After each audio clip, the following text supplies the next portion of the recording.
একটা ঘটনা শেয়ার করব যেটা সূত্রপাত একটা মর্গ থেকে। এই ঘটনাটা আমি শুনি সেই মর্গের সিকিউরিটি গার্ডের কাছে। আগেই বলে রাখি যে মর্গটার সংলগ্ন হসপিটালটা কলকাতার নাম করা একটি গভর্নমেন্ট হসপিটাল এবং এবং সেই ঘটনাটা যেটা লিখছি সেটা সেখানকারই এবং তার ভাষ্য মতেই দিনটা ছিল সানডে। বিকেলে চা খেয়ে উঠলাম, এমন সময় দেখি যে মর্গের গেট দিয়ে একটি অ্যাম্বুলেন্স ঢুকছে আর পেছনে একটি পুলিশের জিপ। আমি তাড়াতাড়ি উঠে গেলাম অ্যাম্বুলেন্সটার পাশে। তারপর পুলিশের ইন্সপেক্টরকে জিজ্ঞেস করলাম, কি কেস স্যার? উনি বললেন, এটা মার্ডার কেস। এই বলে এই বডিটি আইডেন্টিফাই করা হয়ে গেছে। ওর বাপ মা আসতে দেরি হচ্ছে। একটি মেয়ের বডি, অর্ডার আছে কিছুক্ষণ এখানে রাখা হবে। আমি সব শুনে যথাযথ ব্যবস্থা নিলাম এবং বডিটা যখন বের করলো অ্যাম্বুলেন্স থেকে দেখলাম পুরো বডিটা ঢাকা একটি সাদা কাপড় দিয়ে এবং মর্গের ফ্রিজের যে ভেতরে রাখার কথা এবং সেখানে রাখা হলো এবং রাখার সময় বডিটির মুখের থেকে কাপড় নামিয়ে ফ্রিজে ঢুকিয়ে দেওয়া হলো। আমি মেয়েটার মুখ দিয়ে মুখটা জাস্ট দেখলাম। একটি কম বয়সী মেয়ে, ফর্সা, মুখটা মায়া মায়া, দেখে মনে হচ্ছে খুব শান্তিতে ঘুমোচ্ছে, কিন্তু তার গলাতে একটা বড় কাটা দাগ, গলার নলিটা ফাঁক হয়ে আছে। আমি যেহেতু মর্গের গার্ড, আমার ডেইলি অনেক ডেড বডি দেখতে হয়, তাই আমি ব্যাপারটাকে ওভাবে পাত্তা দিলাম না। কিছুক্ষণ পর সব ফর্মালিটি শেষ করে পুলিশ চলে গেল। কিছুক্ষণ পর আমার ডিউটি শেষ। সন্ধ্যা 7টা তখন কালো মিয়া এলো। আমি তার হাতে চাবি দিয়ে চলে আসলাম বাড়ি। সেদিন রাতে যাওয়ার সময় কেন জানি না আমার সেই মেয়েটার কথা খুব মনে পড়ছিল। আমার খুব মায়া হলো। মেয়েটার বয়স আমার ছোট মেয়েটার মতোই। সকাল 7টা থেকে আবার ডিউটি, তাই আমি সব চিন্তা ছেড়ে ঘুমিয়ে পড়লাম। সকালে মর্গের দিকে যাচ্ছি হেঁটে, দেখি গেটের বাইরে কালু মিয়া দাঁড়িয়ে আছে। তার চোখ টোক সবকিছু মনে হচ্ছিল যে সে খুবই ঘাবড়ে গেছে। তখন সবে সকাল 6:45। আমায় দেখে সে দৌড়ে এসে বলল, খোকনদা, কাল রাতে 2:30 নাগাদ মর্গের দরজার ভেতর থেকে কে যেন ধাক্কা দিচ্ছিল। আমি হেসে বললাম, রাতে একটু বেশি নেশা করেছিলে নাকি? তার মুখ ছোট হয়ে গেল এবং মনে হলো যে আমার উত্তরে সে বেশ হতাশ হয়েছে এবং কিছু না বলে সে আমার হাতে চাবি দিয়ে চলে গেল। আমি রেজিস্টার খুলে দেখি যে 15 নম্বর ফ্রিজের যে লাশটা তার ফ্যামিলি নিয়ে চলে গেছে, সেই মেয়েটার লাশ, রাত 10টার সময়। সেদিন দেখলাম আর কালু মিয়া আসলো না। তাই সুপারভিশনের জন্য যে দায়িত্বটা এবং সুপারভাইজার যে ছিল, সেই সুপারভাইজার আমাকে বলল যে তুমি আজ রাত্রে ডিউটি করো। আমিও আমার বাড়িতে জানিয়ে দিলাম এবং সুপারভাইজ করার জন্য আমি রাজি হয়ে গেলাম এবং আমায় আজ মর্গে রাতে ডিউটি করতে হবে। তারপর সবকিছু নর্মালি ছিল। সারাদিনের ক্লান্তিতে আমি 12টার পর ঘুমিয়ে পড়েছিলাম। হঠাৎ দরজা ধাক্কা দেওয়ার আওয়াজে ঘুম ভেঙে গেল। আবার দরজায় আওয়াজ। এবার আমি পুরোপুরি জাগা। আবার আওয়াজ হলো। বুঝলাম কালু মিয়া এটারই কথা কালকে বলছিল। আমি দৌড়ে গেলাম এবং দরজার কাছে গেলাম। চাবি দিয়ে দরজা খুলতে দেখি সামনে কিছুই নেই। তারপর আমি একটু পরে দেখি, লক্ষ্য করলাম ভালোভাবে যে 15 নম্বর ফ্রিজের দরজাটা আলগা। ভাবলাম কি হলো এবং কি হলো এটা, এবং ঠিক সেটা আমি ঠিক করে দরজাটা, কালু মিয়াকে ঠিক করে দরজাটাও লাগায়নি। আমি ভাবছিলাম এটা কালু মিয়ারই দোষ। সামনে যেতেই আমি দেখলাম সেই মেয়েটির লাশটা।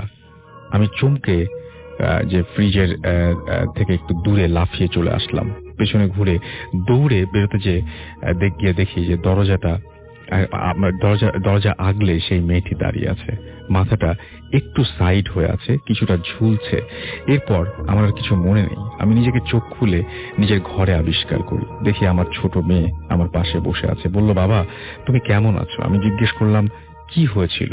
ও বলল, তোমায় কাল সকালে কালু জেঠু মর্গের ভেতরে অজ্ঞান অবস্থায় পেয়েছিল এবং তোমার খুব জ্বর ছিল। সেই তোমাকে বাড়িতে নিয়ে আসে। ঘটনাটা 2-3 দিন পর কালু মিয়া আসলো এবং সে বেশ দুঃখ করেই বলল যে কি কখন রাতে মর্গের ভেতরে তুইও কি খুব নেশা করেছিলি নাকি। আমার মাথায় নিচু হয়ে গেল। তারপর সে আমার সাথে তার সাথে ঘটে যাওয়া ঘটনাটি বলল। আমি কিছুক্ষণ চুপ করে শুয়ে রইলাম।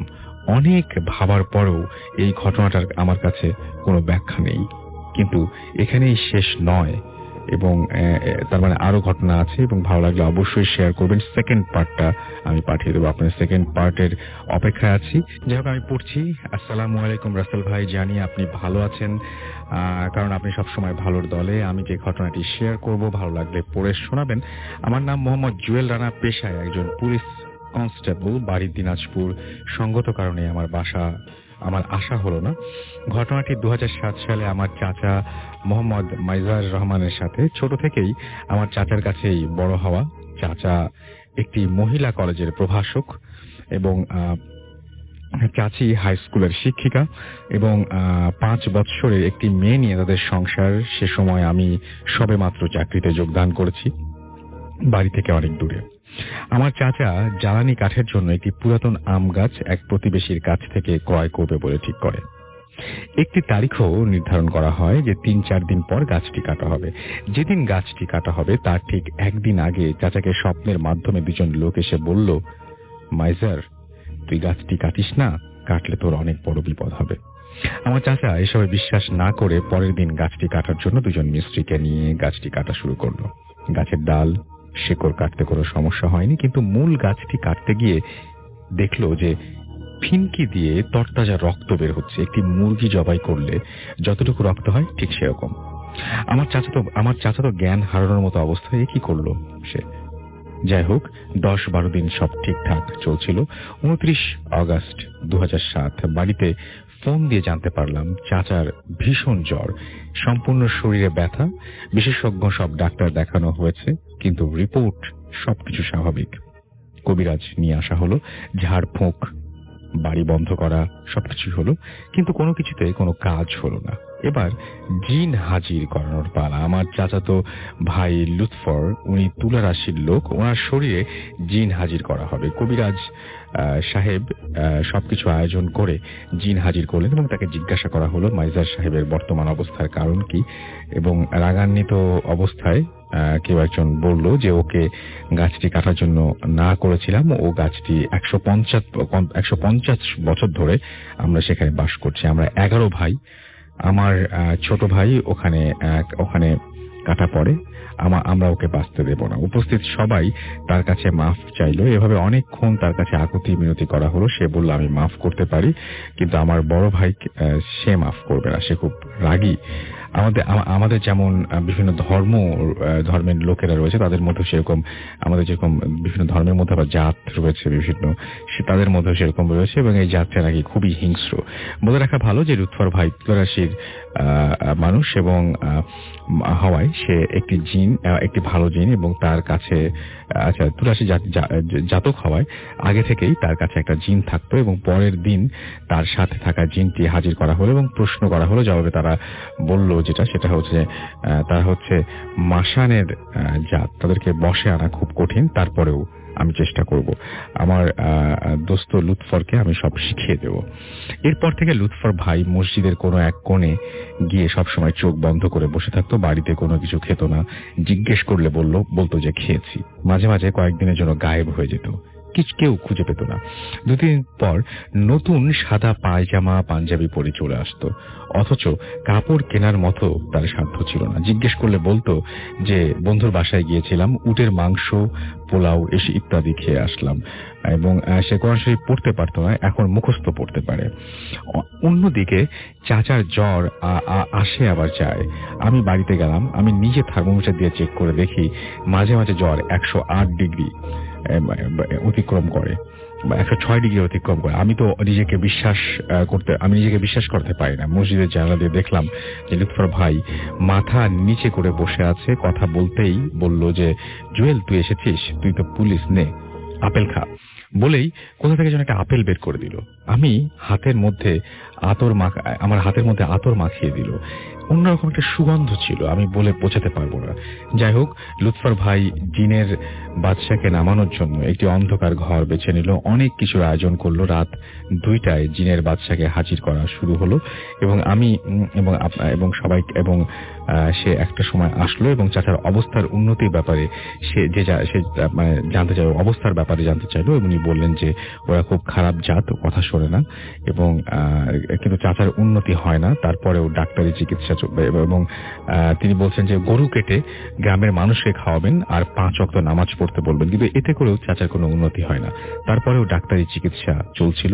এক রাত্রে চাচার মধ্যরাত্রে ঘুম ভেঙে গেল, দেখলো যে 8-10 জন সাদা পোশাক পরা লোক কাফনের কাপড় দিয়ে চাচাকে মোড়াতে যাচ্ছে। চাচা চিৎকার করছে, চাচি কোনোভাবেই টের পাচ্ছে না। চাচাকে টেনে হিঁচড়ে দরজা থেকে বের করে নিয়ে যেতে চাচ্ছে, কি তিনি প্রাণপণ চেষ্টা করছেন।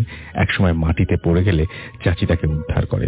চাচা বলতে লাগলো, আমার মনে হয় আমি আর বাঁচবো না। তার শরীরে কালচে দাগ পড়া শুরু করলো। আর এক রাতের ঘটনা, গভীর রাতে ঘুম ভেঙে গিয়ে দেখলো সাদা কাপড় পরিহিত একটি মহিলা তার দিকে চেয়ে চেয়ে হাসছে এবং একটা সময় সে তার বুকের উপরে উঠে বসলো এবং চাচা জোরে একটা চিৎকার দিয়েই জ্ঞান হারিয়ে ফেলে। সেই রাতেই চাচাকে ঢাকার কোন একটা ক্লিনিকে ভর্তি করানো হয় এবং সাথে তার লুৎফর ভাইও ছিল এবং আমিও ছুটি নিয়ে গেলাম। চাচাকে চিনতে পারলাম না, সম্পূর্ণ কালো হয়ে গেছে এবং সেখানে সব চেক করার পর তেমন কোনো ফলাফল আসলো না এবং চাচাও এই এখন লুৎফর ভাইয়ের জিনের সাথে কথা বলতে পারে। ডাক্তার দেশের বাইরে নিয়ে যেতে পরামর্শ দেয়, তারপরেও বাড়িতে গিয়ে সব ধরনের ঝাড়ফুঁক করা হয়, কেউ ঠিক করতে পারলো না। সবাই বলে যে আমার দ্বারা সম্ভব না। পরে চিকিৎসকের পরামর্শ মতো দেশের বাইরে নিয়ে যাওয়া হয় এবং সেখানে গিয়ে এমনিতেই সম্পূর্ণ সুস্থ হয়ে যায়। বাড়িতে সবাই খুশির অন্ত নেই। বাড়িতে আসেন চাচা, সুস্থভাবে জীবনযাপন করেন এবং বিদেশ থেকে আসার 3 মাস পর চাচা জমি থেকে আলু উঠাতে গিয়ে পিছলে পড়ে যায় এবং জ্ঞান হারিয়ে ফেলে। আবারও ঢাকায় নিয়ে আসা হয় এবং ঢাকায় নিয়ে যাওয়া হয় এবং সেখানেই 7/4/2008 তিনি শেষ নিঃশ্বাস ত্যাগ করেন। লিখেছেন জুয়েল রানা। তিনি পুলিশে কর্মরত অবস্থায় আছেন। এই ঘটনাটি পাঠানোর জন্য আপনাকে অসংখ্য ধন্যবাদ।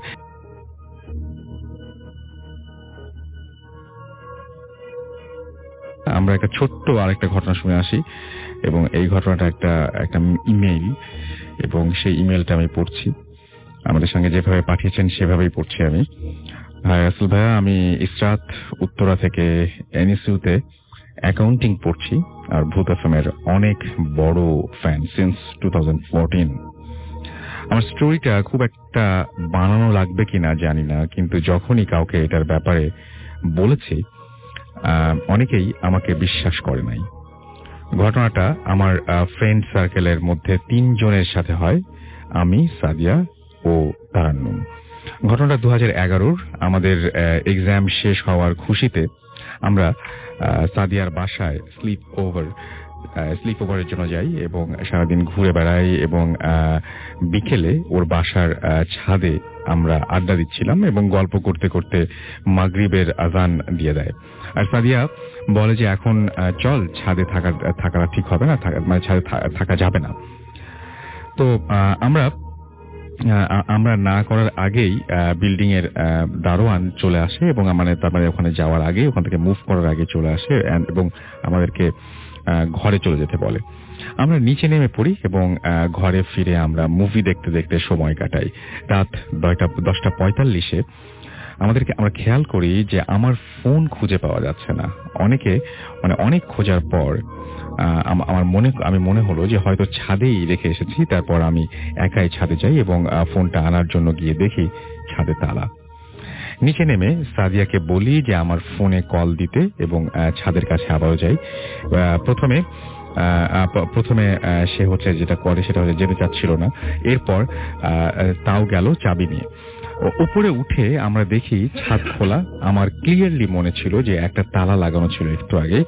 যাই হোক, সামনেই আমার ফোনটা পাই এবং তারান্নুমকে গিয়ে সেটা নিয়ে আসে। ফোন নিয়ে আসতে আসতে আমরা একটা মেয়ের চিৎকার শুনি। সব দিক তাকিয়ে দেখি কেউ নেই, কিন্তু হঠাৎ দরজা লাগিয়ে যাওয়ার সময় আমরা দেখি একটা মেয়ে আমাদের থেকে হয়তো একটু ছোট ওর পিছনে আমাদের দিকে দাঁড়িয়ে আছে এবং তারান্নুম ওকে দেখে বলে যে আমরা ছাদ আটকে দিয়েছি, তুমি চলে আসো। ও ঘুরে সুন্দর মতো আমাদের সাথে এসে দাঁড়ায় এবং ওকে আমরা জিজ্ঞেস করি যে কোন ফ্লোরে থাকো, নাম কি, তো এবং ছাদে কি করছিলে। কোনো উত্তর দেয় না। তো আমরা নিচে নেমে পড়ি, কারণ অনেক রাত হয় এবং অনেক রাত হয়ে যাচ্ছিল এবং মেয়েটাও আমাদের সাথে নিচে নামতে থাকে। প্রায় 11:20 আমরা লিফট দিয়ে নিচে নামার জন্য ঢুকি। লিফটের ভেতরে আমরা সেকেন্ড ফ্লোর প্রেস করি, কিন্তু মেয়েটা কোনো ফ্লোরের জন্য কোনো কি প্রেস করে না, কোনো বাটন প্রেস করে না এবং আমাদের কাছে অনেক আজব লাগছিল ব্যাপারটা। এবং লিফট নেমে গিয়ে মাঝপথে থেমে যায় এবং আমরা অনেক ভয় পাই, মানে মাঝপথে থেমে যায়, আমরা অনেক ভয় পাই। ইমার্জেন্সি বেল প্রেস করি আর বাইরে চিল্লাতে থাকি। যেই মেয়েটা ছিল ও হঠাৎ দেখি নেই। আমি, তারান্নুম এবং সাদিয়া একসাথে দাঁড়িয়ে থাকি এবং চিন্তা করি যে কোথায়। লিফটের লাইটের সেকেন্ডের জন্য বন্ধ হয় আর মেয়েটা উধাও হয়ে যায়। সত্যি এই জিনিসটা মনে করলে এখনো গা কাটা দিয়ে ওঠে এবং মেয়েটা এবার এবং কাটা দেয়। আর মেয়েটার এবার জামায় রক্ত, মাথায় রক্ত, আর ওর মাথার ঘাড় পুরো বাঁকা, যেন ভেঙে গিয়েছে আর অনেক বেঁকে গিয়েছে, এরকম ধরনের একটা ব্যাপার। আচ্ছা, লাইট চলে যায় এবং তারপরে তাকে আবার দেখা যায় এবং তারা আবারও চিল্লানো শুরু করি আমরা এবং তার মধ্যে আমাদের দেখে আমাদের দিকে এক পা আগায় আর খুব জোরে চিল্লায়। তারপর যেন লিফটের আচ্ছা, তার মানে বুঝতে পারছি লিফটের তারও ছুটে যায় আর লিফটটা অনেক জোরে নিচে পড়ে যেতে থাকে। অর্থাৎ আমি আসলে মানে স্পেলিং গুলো একটু অন্যভাবে লেখা, I am really sorry for that. আমার আগে খেয়াল করা উচিত ছিল, আরো বেশি রিরাইট করা উচিত ছিল। বাট আবারও দেখতে পাই এবং তারপরে হঠাৎ করে লিফটটা চালু হয়ে যায় এবং একবারে নিচের দিকে খুব দ্রুত বেগে নামতে থাকে এবং ওয়ালে বাড়ি খাচ্ছিল, এরকম একটা জিনিস মনে হচ্ছিল তাদের। এবং তারা তিনজনই বললেন যে আমরা তিনজনই চোখ বন্ধ করে রাখি এবং হাত দিয়ে লিফটে বসে পড়ি এবং চিৎকার করতে থাকি। তারপর একটা পয়েন্টে বিল্ডিং এর গার্ড লিফটের দরজা খুলে দেয় এবং আমরা বের হই। সাদিয়ার বাবা, মা ও বিল্ডিং এর আরো কিছু লোক বাইরে দাঁড়িয়েছিল। আমরা বার হই এবং নিঃশ্বাস নেই এবং এরপর সাদিয়া গার্ডকে জিজ্ঞেস করে যে উনি লিফট কেন বন্ধ করেছেন। এরপর গার্ড বলে যে আমি লিফট 10টায় বন্ধ করে দিয়েছিলাম, আবার কে চালু করেছে জানি না। আপনাদের চিৎকারে বুঝতে পেরেছি যে লিফট চালু করা এবং এরপর তিনি উপরে আসছেন এবং বিল্ডিং এ একবার একটা মেয়ে লিফটের তার ছুঁয়ে নাকি পড়ে গিয়েছিল এবং তার কারণে হয়তো এই ঘটনাটা ঘটতে পারে, সেটাই পরে ধারণা করা হয়েছিল খোঁজ খবর নিয়ে। ব্যাপারটা এরকম যে আমরা লিফট নিয়ে অনেক ধরনের ঘটনা শুনি এবং অনেক ধরনের ঘটনা এর আগেও আমরা বলেছি। আজকে যে ঘটনাটি, এই ঘটনাটি খুবই অস্বাভাবিক। আমি একটু নিজের মতো করে গুছিয়ে বলি জিনিসটা, আরেকবার একটু রিক্যাপ করি। ব্যাপারটা অনেকটা এরকম ধরনের যে তারা সবাই স্লিপ ওভার করতে যায় একটা বাসায়, ফ্রেন্ডদের বাসায়, এবং সেই বাসায় যাবার পরে তারা হঠাৎ করে একজন খেয়াল করে যে তাদের মোবাইল ফোনটা তার সাথে নেই এবং এসে চিন্তা করে বের করে বুঝতে পারে যে ছাদে হয়তো মোবাইল ফোনটা ফেলে এসছেন। সো ছাদে খুঁজতে যায় ফোনটা এবং গিয়ে দেখে যে তালা লাগানো। নিচে আসে এবং যে ফ্রেন্ডের বাসায় তারা থাকতে এসেছিল রাত্রি, সেই ফ্রেন্ডকে বলে যে চাবি নিয়ে ছাদে যেয়ে সেই ফোনটা নিয়ে আসার ব্যাপারে। এবং তারা যখন পরবর্তীতে যায় তখন দেখে যে ছাদটা খোলা এবং একটু আগে যে ছাদটা তালা লাগানো ছিল এখন সেটা খোলা এবং তারা ফোনটা নিয়ে আসার একটা পর্যায়ে লক্ষ্য করে যে একটি মেয়ে সেখানে দাঁড়িয়ে আছে এবং তাকে জিজ্ঞেস করে তুমি কোন ফ্ল্যাটে, কোথায় থাকো। মেয়েটা কোনো উত্তর দেয় না এবং মেয়েটাকে আসতে বললে মেয়েটা তাদের সঙ্গে লিফটে নামতে থাকে এবং একটা পর্যায়ে যেটা হয়, মেয়েটা কোনো বাটন প্রেস করে না লিফটের এবং কোন ফ্লোরে যাবে বোঝা যায় না। হঠাৎ করে লিফটের মধ্যে ঝামেলা শুরু করে এবং মেয়েটাকে একবার উধাও হতে দেখে, একবার খুব বিভৎস অবস্থায় তারা দেখে এবং একটা সময় লিফটটা বন্ধ হয়ে যায় এবং এক সময় আবার হঠাৎ করে চালু হয়ে গিয়ে খুব দ্রুত বেগে নিচে নামতে থাকে। তারা ফ্লোরে বসে চিৎকার করতে থাকে সবাই মিলে এবং একটা পর্যায়ে দারোয়ান এবং অন্যরা সবাই এসে লিফট থেকে তাদেরকে বের করে নিয়ে আসে বা উদ্ধার করে, বা যখন লিফটটা খোলে তখন সবাইকে সামনে দেখতে পায়। ঘটনায় যাব এবং আমাদের সঙ্গে যারা আছেন তারা অলরেডি আমাদের সাথে এই মুহূর্তে স্টুডিওতে আছেন। এটা একটা লঞ্চ নিয়ে কাহিনী এবং সামনে হয়তো কোরবানি ঈদ আসছে, অনেকে লঞ্চে বাড়ি যাওয়ার একটা প্ল্যান করছেন, তাদের জন্য একটা ভয়ের ব্যবস্থা। কোথায় যাচ্ছিলেন আপনারা? আমরা অ্যাকচুয়ালি আমাদের গ্রামের বাড়ি যাচ্ছিলাম চাঁদপুর, সেটা এই মাসেই। ওকে। তো আমার একটা স্পেশাল কারণেই আমরা চাঁদপুর যাওয়া হয় এবং রাতটা বৃহস্পতিবার ছিল, মেবি জুন অথবা জুলাই 4 তারিখ, এবং সেটা ছিল অবভিয়াসলি বাই লঞ্চ, এন্ড সেটা ছিল আমাদের রাতের লাস্ট লঞ্চটা। অর্থাৎ আপনারা চাইলে একটু রিসার্চ করে বের করতে পারেন কোন লঞ্চটা, কোনো অসুবিধা নেই। ওকে। তো যেটা হয় যে আমরা লঞ্চে উঠি 2 কাজিন, জাস্ট 2 জন। তো পরে আমরা ভাবি যে রাতে হয়তো আমরা যদি একসাথে যাই, লঞ্চ জার্নি এটা অ্যাডভেঞ্চারাস একটা ব্যাপার, আমরা গল্প করতে করতে কাটাই দেবো, জিনিসটা মজা হবে। তো আমরা জাস্ট নর্মাল ডেকের একটা টিকিটের মতো ব্যবস্থা করে এবং উঠি ওখানে। আস্তে আস্তে যখন সময় যেতে শুরু করলো, 1 ঘন্টা বা 1.5 ঘন্টা আমাদের কাছে খুব বোর লাগা শুরু করলো, কারণ আমরা শুধু 2 জন কথা বলে জাস্ট হচ্ছিল না, আমাদের সময়টা কাটছিল না। তো আমরা ভাবলাম যে আমরা একটা কেবিনের ব্যবস্থা করি, হয়তো রিল্যাক্স করা যাবে। তো আমরা যে লঞ্চ ক্রু ছিল তাদের সাথে কথা বলে, এবং তারা বলে যে আপনারা যদি নর্মাল কেবিন নেন সেটা খুব এক্সপেন্সিভ হবে বা একটু কস্টলি হয়ে যায়, জাস্ট 1 ঘন্টার জন্য আপনারা কাজ করতে পারেন যে একটা লঞ্চে যখন একজন ড্রাইভার থাকে তার নিজস্ব একটা কেবিন আছে, সেটার ড্রাইভার যেখানে চালান তার পিছনে থাকে, আপনার ওইটা চাইলে রেন্ট করতে পারেন এবং কস্টটা খুব কম হবে, যেহেতু 2 জন মাত্র জাস্ট শুইতে পারে, এরকম একটা ব্যাপার। তো আমরা ওইটা নিয়েই রাজি হই এবং ওইটাই আমাদের ব্যাপারটা সুইট করে, আমরা ওইটি যাচ্ছিলাম এবং সেটি নেওয়া হয়। তো লঞ্চের ব্যাপারটা যেটা হচ্ছিল রাসেল ভাই, সাধারণত এটা কোনো অকেশনাল টাইম ছিল না, কোনো ঈদ বা কোনো পূজা বা নাথিং, একটা ফেট টাইম। ওই সময়ে লঞ্চটা খালি ছিল বলতে গেলে অনেকটা, জাস্ট কিছু বিজনেস ক্লাস মানুষ অথবা কিছু নর্মাল সাধারণ শ্রমিক মানুষ যারা বৃহস্পতিবার রাতে গ্রামে যাচ্ছে, সেখানে আমরাই ছিলাম অনাকাঙ্ক্ষিত ভাবে। এবং আমরা যখন 3 তলায় উঠতেছিলাম সিঁড়ি দিয়ে, আমরা যখন যাচ্ছিলাম, সাধারণত যারা লঞ্চে জার্নি করছেন তারা বুঝতে পারবেন যে 2 পাশে কেবিন গুলো, মাঝখানে একটা করিডোর টাইপের, এবং ওখানে হেঁটে যেতে, এবং হেঁটে যাওয়ার পর 2 পাশে যে গ্লাস গুলো সেগুলো একটু রিফ্লেক্ট করে আপনার চেহারাটা। আমরা হেঁটে যাচ্ছিলাম, আমরা 2 জন জাস্ট হেঁটে যাচ্ছি ওই রুমটা কেবিনটার দিকে, তখন মনে হচ্ছে যে আমাদের সাথে অনেকে হেঁটে যেতেছে, চারদিকে আমাদের রিফ্লেকশন গুলো দেখতেছি, এবং খুব ভৌতিক একটা ব্যাপার। আমরা খুব মজা পাচ্ছিলাম সব মিলে, এবং আমরা ওইখানে ওই রুমটা স্টে করি কিছুক্ষণ, তারপরে দেখলাম জিনিসটা খুব বোর্ড হয়ে যাচ্ছে, আমরা আবারও বোর হয়ে যাচ্ছি। তো যেটা সাধারণ সব মানুষই করবে, আমরা আমাদের বোরডম কাটানোর জন্য ভালো নিচে যাই, নিচে চা নাস্তার ব্যবস্থা আছে, আমরা হয়তো চা খেলে কিছু একটা হবে। তো যেই কথা সেই কাজ, আমরা বের হয়ে যাই, বের হয়ে আমরা নিচে যাই 3 তলা থেকে 2 তলা, 2 তলা থেকে 1 তলা, এবং গিয়ে ওখানে ক্যান্টিনে চা খাই, দাঁড়ায় কথা বলি। এবং খাওয়ার পরে যে আমরা যেটা বুঝতে পারি, যেটার জন্য আমরা প্রস্তুত ছিলাম না আসলে, আমরা মানি ব্যাগ অথবা মোবাইল কোনো কিছু নিয়ে বের হয়ে নেই। আচ্ছা, কেবিনে তালা মেরে বের হয়ে আসছি। তো তখন তানভীরকে আমি বললাম, যে আমার কাজিন ছিল আমার সাথে, বললাম যে ভাই তুমি এখানে ওয়েট করো, আমি তাহলে মানি ব্যাগটা নিয়ে আসি। মানে যে কোনো একজনকে তো আলটিমেটলি যেতেই হবে।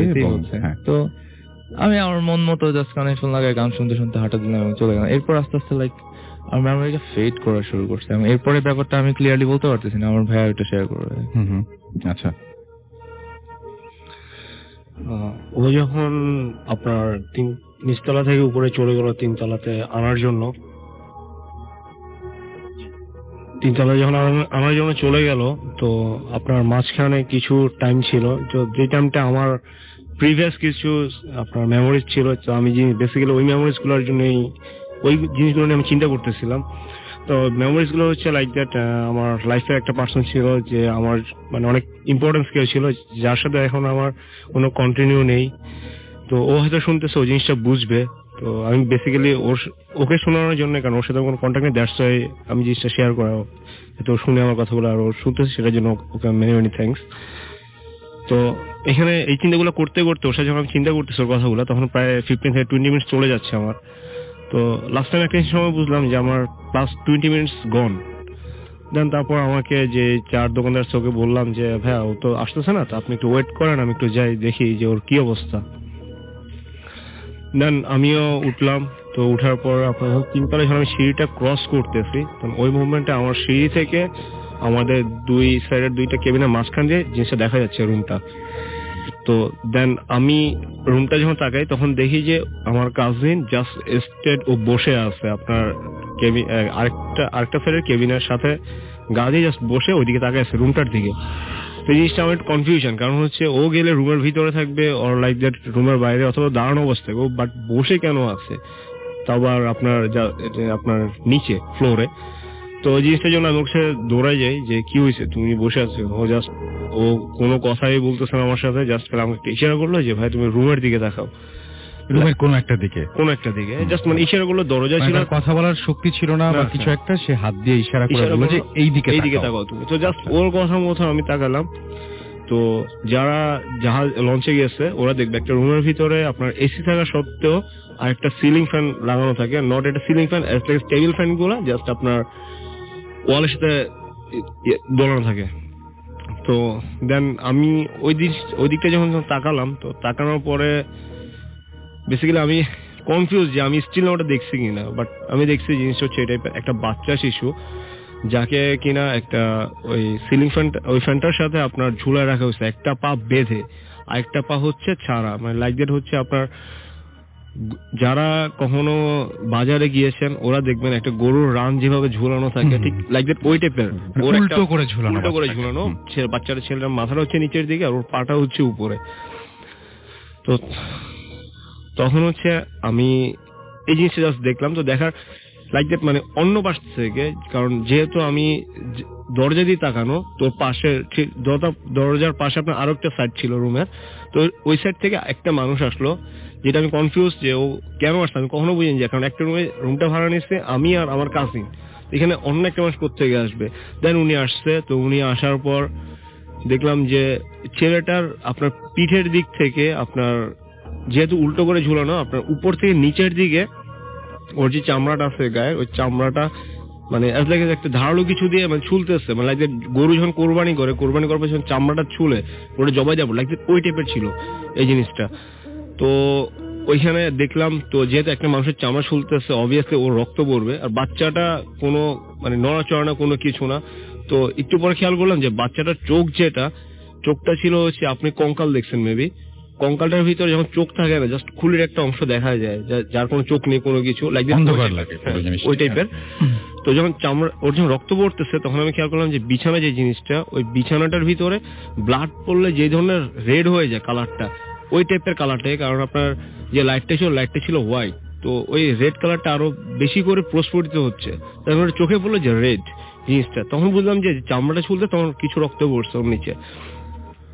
তো ইন দ্যাট টাইম আমিও জিনিসটা হচ্ছে কিরকম, মানে আমিও একদম স্ট্রেট ওটা দেখতেছি, ও কাজিনে দেখতেছে, আমার খেয়াল নেই যে আমরা জিনিসটা দেখতেছি। একটা মানুষ মানে যখন হঠাৎ করে কোনো কিছু দেখে জিনিস কোনো বুঝে না, তো পাশ থেকে মানে এটা দেখতে দেখতে কোন দিকে টাইম চলে গেছে, লঞ্চটা মেবি চলে আসছে যে একদম চাঁদপুরে ল্যান্ড করবে এই টাইপের, মানে জাস্ট দাঁড়াবে, এখন চলে আসছে। ওই টাইমে যখন লাস্ট টাইমে কোনো কিছু খাওয়ার পরে টাকা দিতে হয়, বয়দেরকে যখন টাকা দেওয়া হয় তখন রুমে আসে টাকাটা নেওয়ার জন্য, তখন ঠিক ওই দোকানদারের একটা চাচা এই টাইপের কেউ, মানে প্রায় দুইজন ওরা আসছে যে আমাদের টাকাটা নেওয়ার জন্য।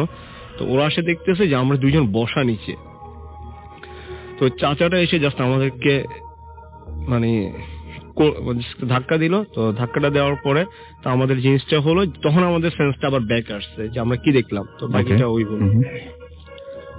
সো লাইক তো তখন দুইজন লোক ছিল আমাদের সাথে এবং আমাদেরকে ধাক্কা দিচ্ছে, বলছে তোমরা এখানে বসে আছো কি হয়েছে, বা তোমরা টাকা দিয়ে না দিয়ে এখানে এসে বসে আছো কেন। তো তখন আমরা হঠাৎ করে একটা ধরা খাইছি, এরকম একটা ব্যাপার যে আপনি যদি 2-3 দিন ঘরে একদম বন্ধু অবস্থা থাকেন বা ফেসবুকে কিছু চালাইতেছেন, আপনি হঠাৎ বের হয়ে যদি আকাশের দিকে তাকান দেখবেন অনেক ব্রাইট এবং চোখটা ঝলসে যাচ্ছে।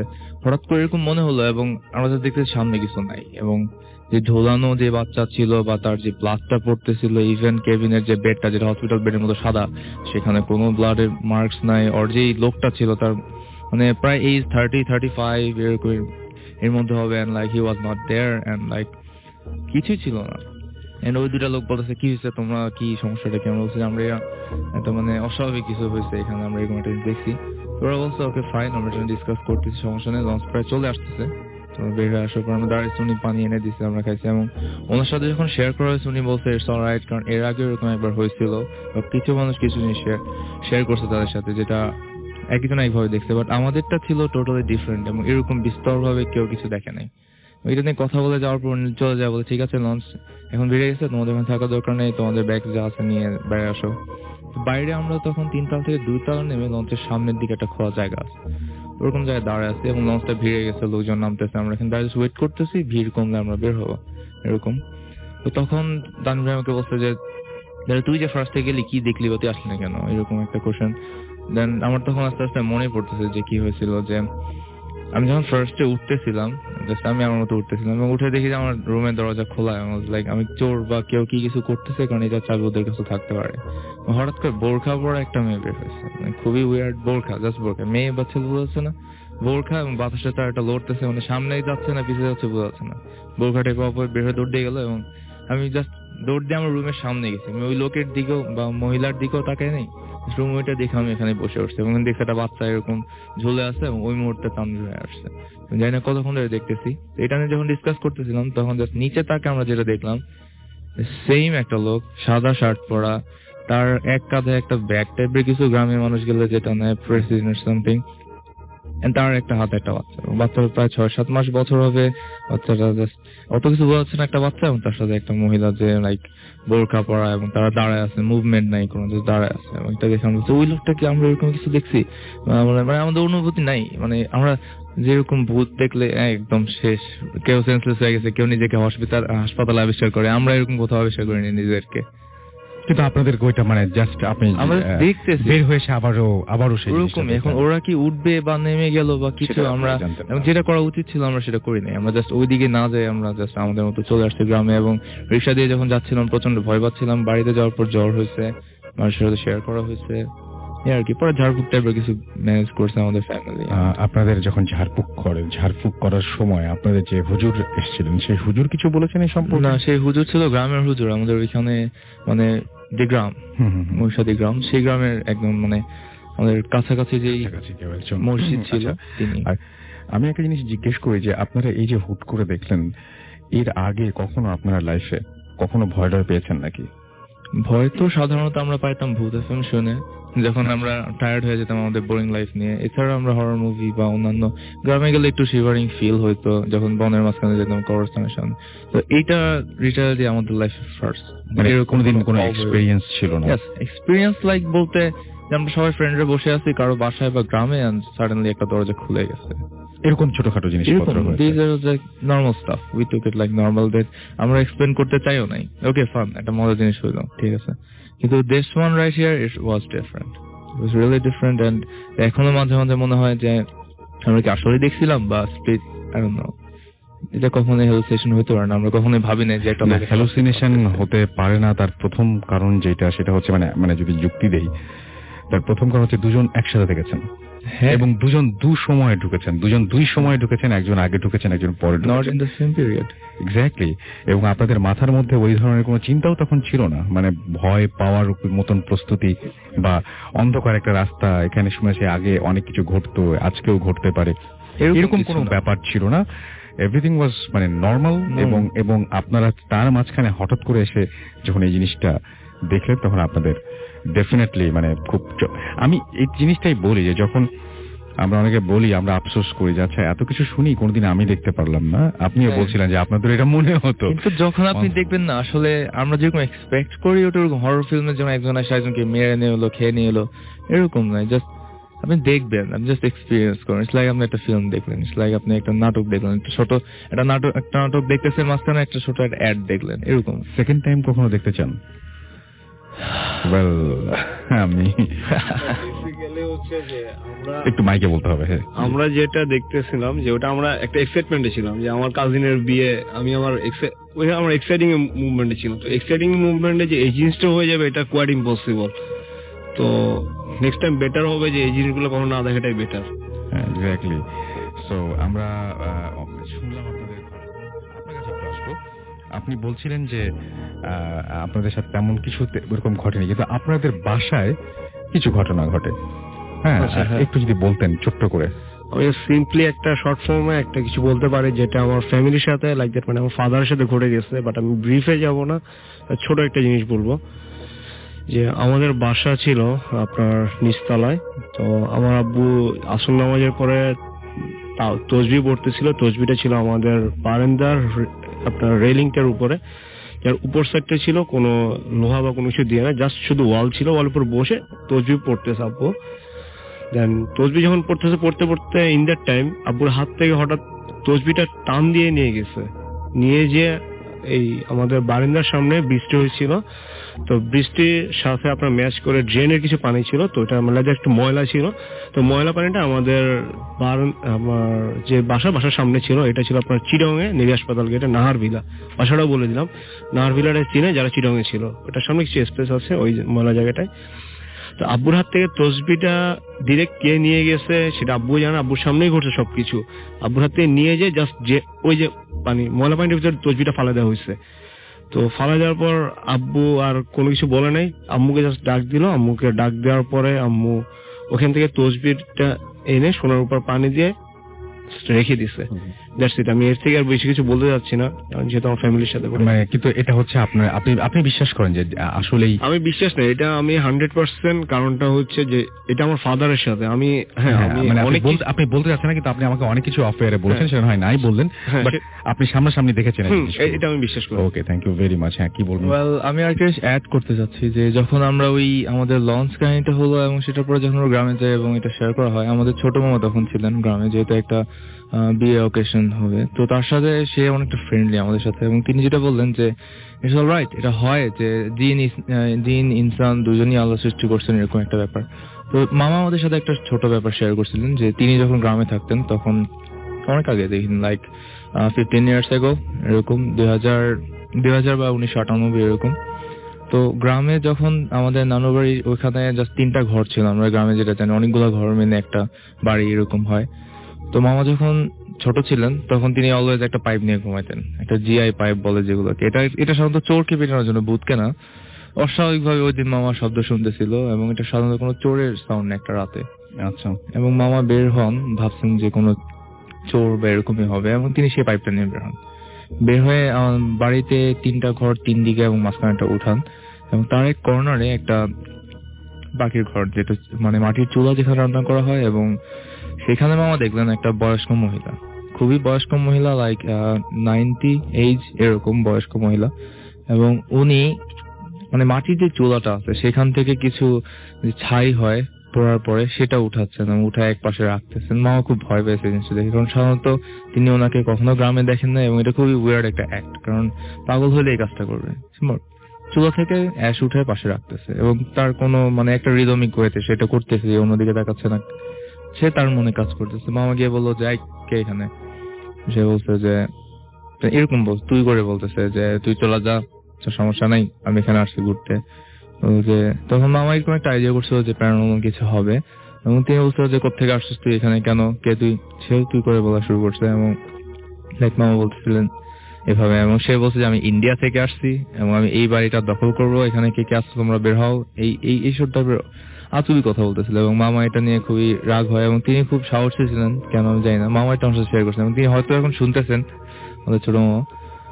তো এরপর নাকি ওই মহিলা এগুলো বলে পরে গালাগালি করতে করতে চলে গেছে, এবং কোনো অস্বাভাবিক কিছু না, সে উধাও হয়ে যায়নি, কিছুই না। আমাদের আমি জানি না প্যারানর্মাল অ্যাক্টিভিটি গুলো কি আসলে এরকম যে আপনি যখন এক্সপেক্ট করবেন না তখনই হবে, এবং তখনই সাধারণত হয়। হ্যাঁ, যারা এক্সপেরিয়েন্স করেছেন তারা তাই বলেন। সো আমরা একটা অডিও ক্লিপে যাব এবং তারপরে সম্ভবত আবার ফিরে আসবো, এবং সেই পর্যন্ত আশা করছি আমাদের সঙ্গে থাকবেন। স্টে টিউনড রেডিও ফুর্তি এন্ড ডোন্ট স্টপ দ্য ফুর্তি।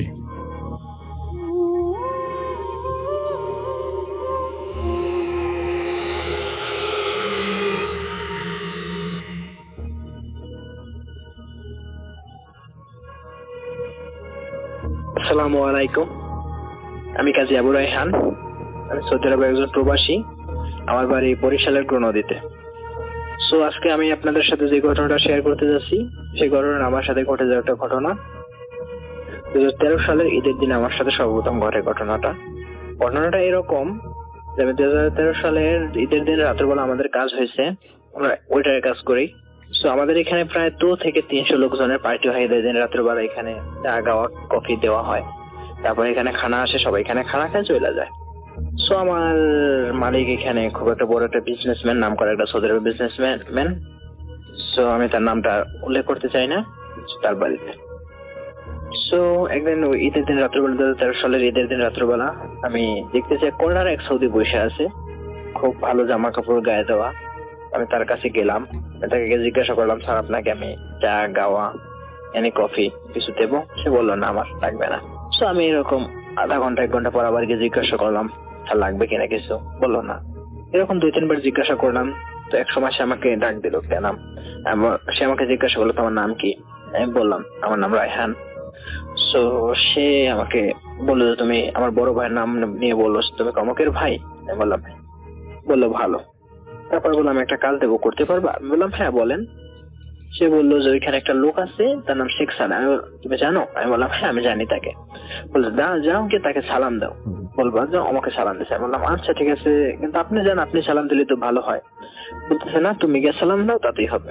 আমি বললাম আপনি গেলে ভালো হতো, এই কথা বলবো কিন্তু সে আমার দিকে তাকায়, তার চোখ দেখে আমি ভয় পাইলাম। তার চোখটা ছিল খুবই লাল, স্বাভাবিকের তুলনায় একটু বড়।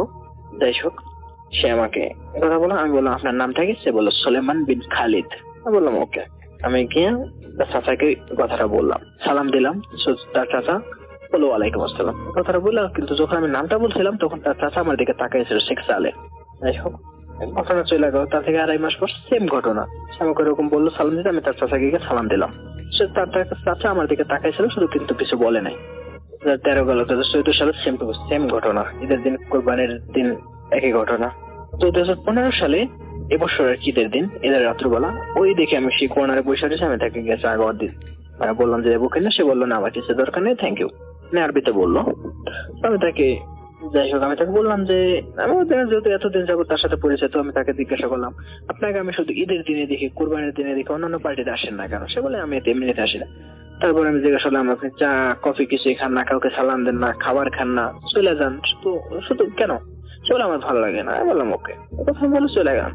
সো ওই দিনকে রাতে সালাম দিতে বললো। আমি তার চাচাকে গিয়ে সালাম দিলাম, ওই নাম বললাম যে সুলেমান বিন খালিদ আপনাকে সালাম দিচ্ছে। সালামের উত্তর দিয়ে বললো যে তুমি কাল সকালে আমার সাথে দেখা করো, তোমার সাথে কথা আছে। আমি বললাম ওকে ঠিক আছে। সো গেল ঘটনা। পরের দিন সকালে আমি তার সাথে দেখা করতে গেলাম। সো দেখে যে হসপিটালে প্রায় 3 থেকে 4 দিন, 3 দিন পরে, 3 দিন আর 4 দিন, 3 দিনই হবে, 3 দিন সে হসপিটালে ভর্তি ছিল। 3 দিন পরে সে আসলো, আমি তার সাথে দেখা করতে গেলাম। তারপর সে বললো রাহান তোমাকে কে সালাম দিতে বলতো পড়তে ঈদে? আমি বললাম যে অমুক লোকে। তুমি তাকে দেখছো? আমি বললাম হ্যাঁ, না দেখলে সে সালাম দিল কিভাবে? সে বলতো তাকে দেখতে কেমন? আমি তার চেহারার বর্ণনা দিলাম, এরকম এরকম দেখতে।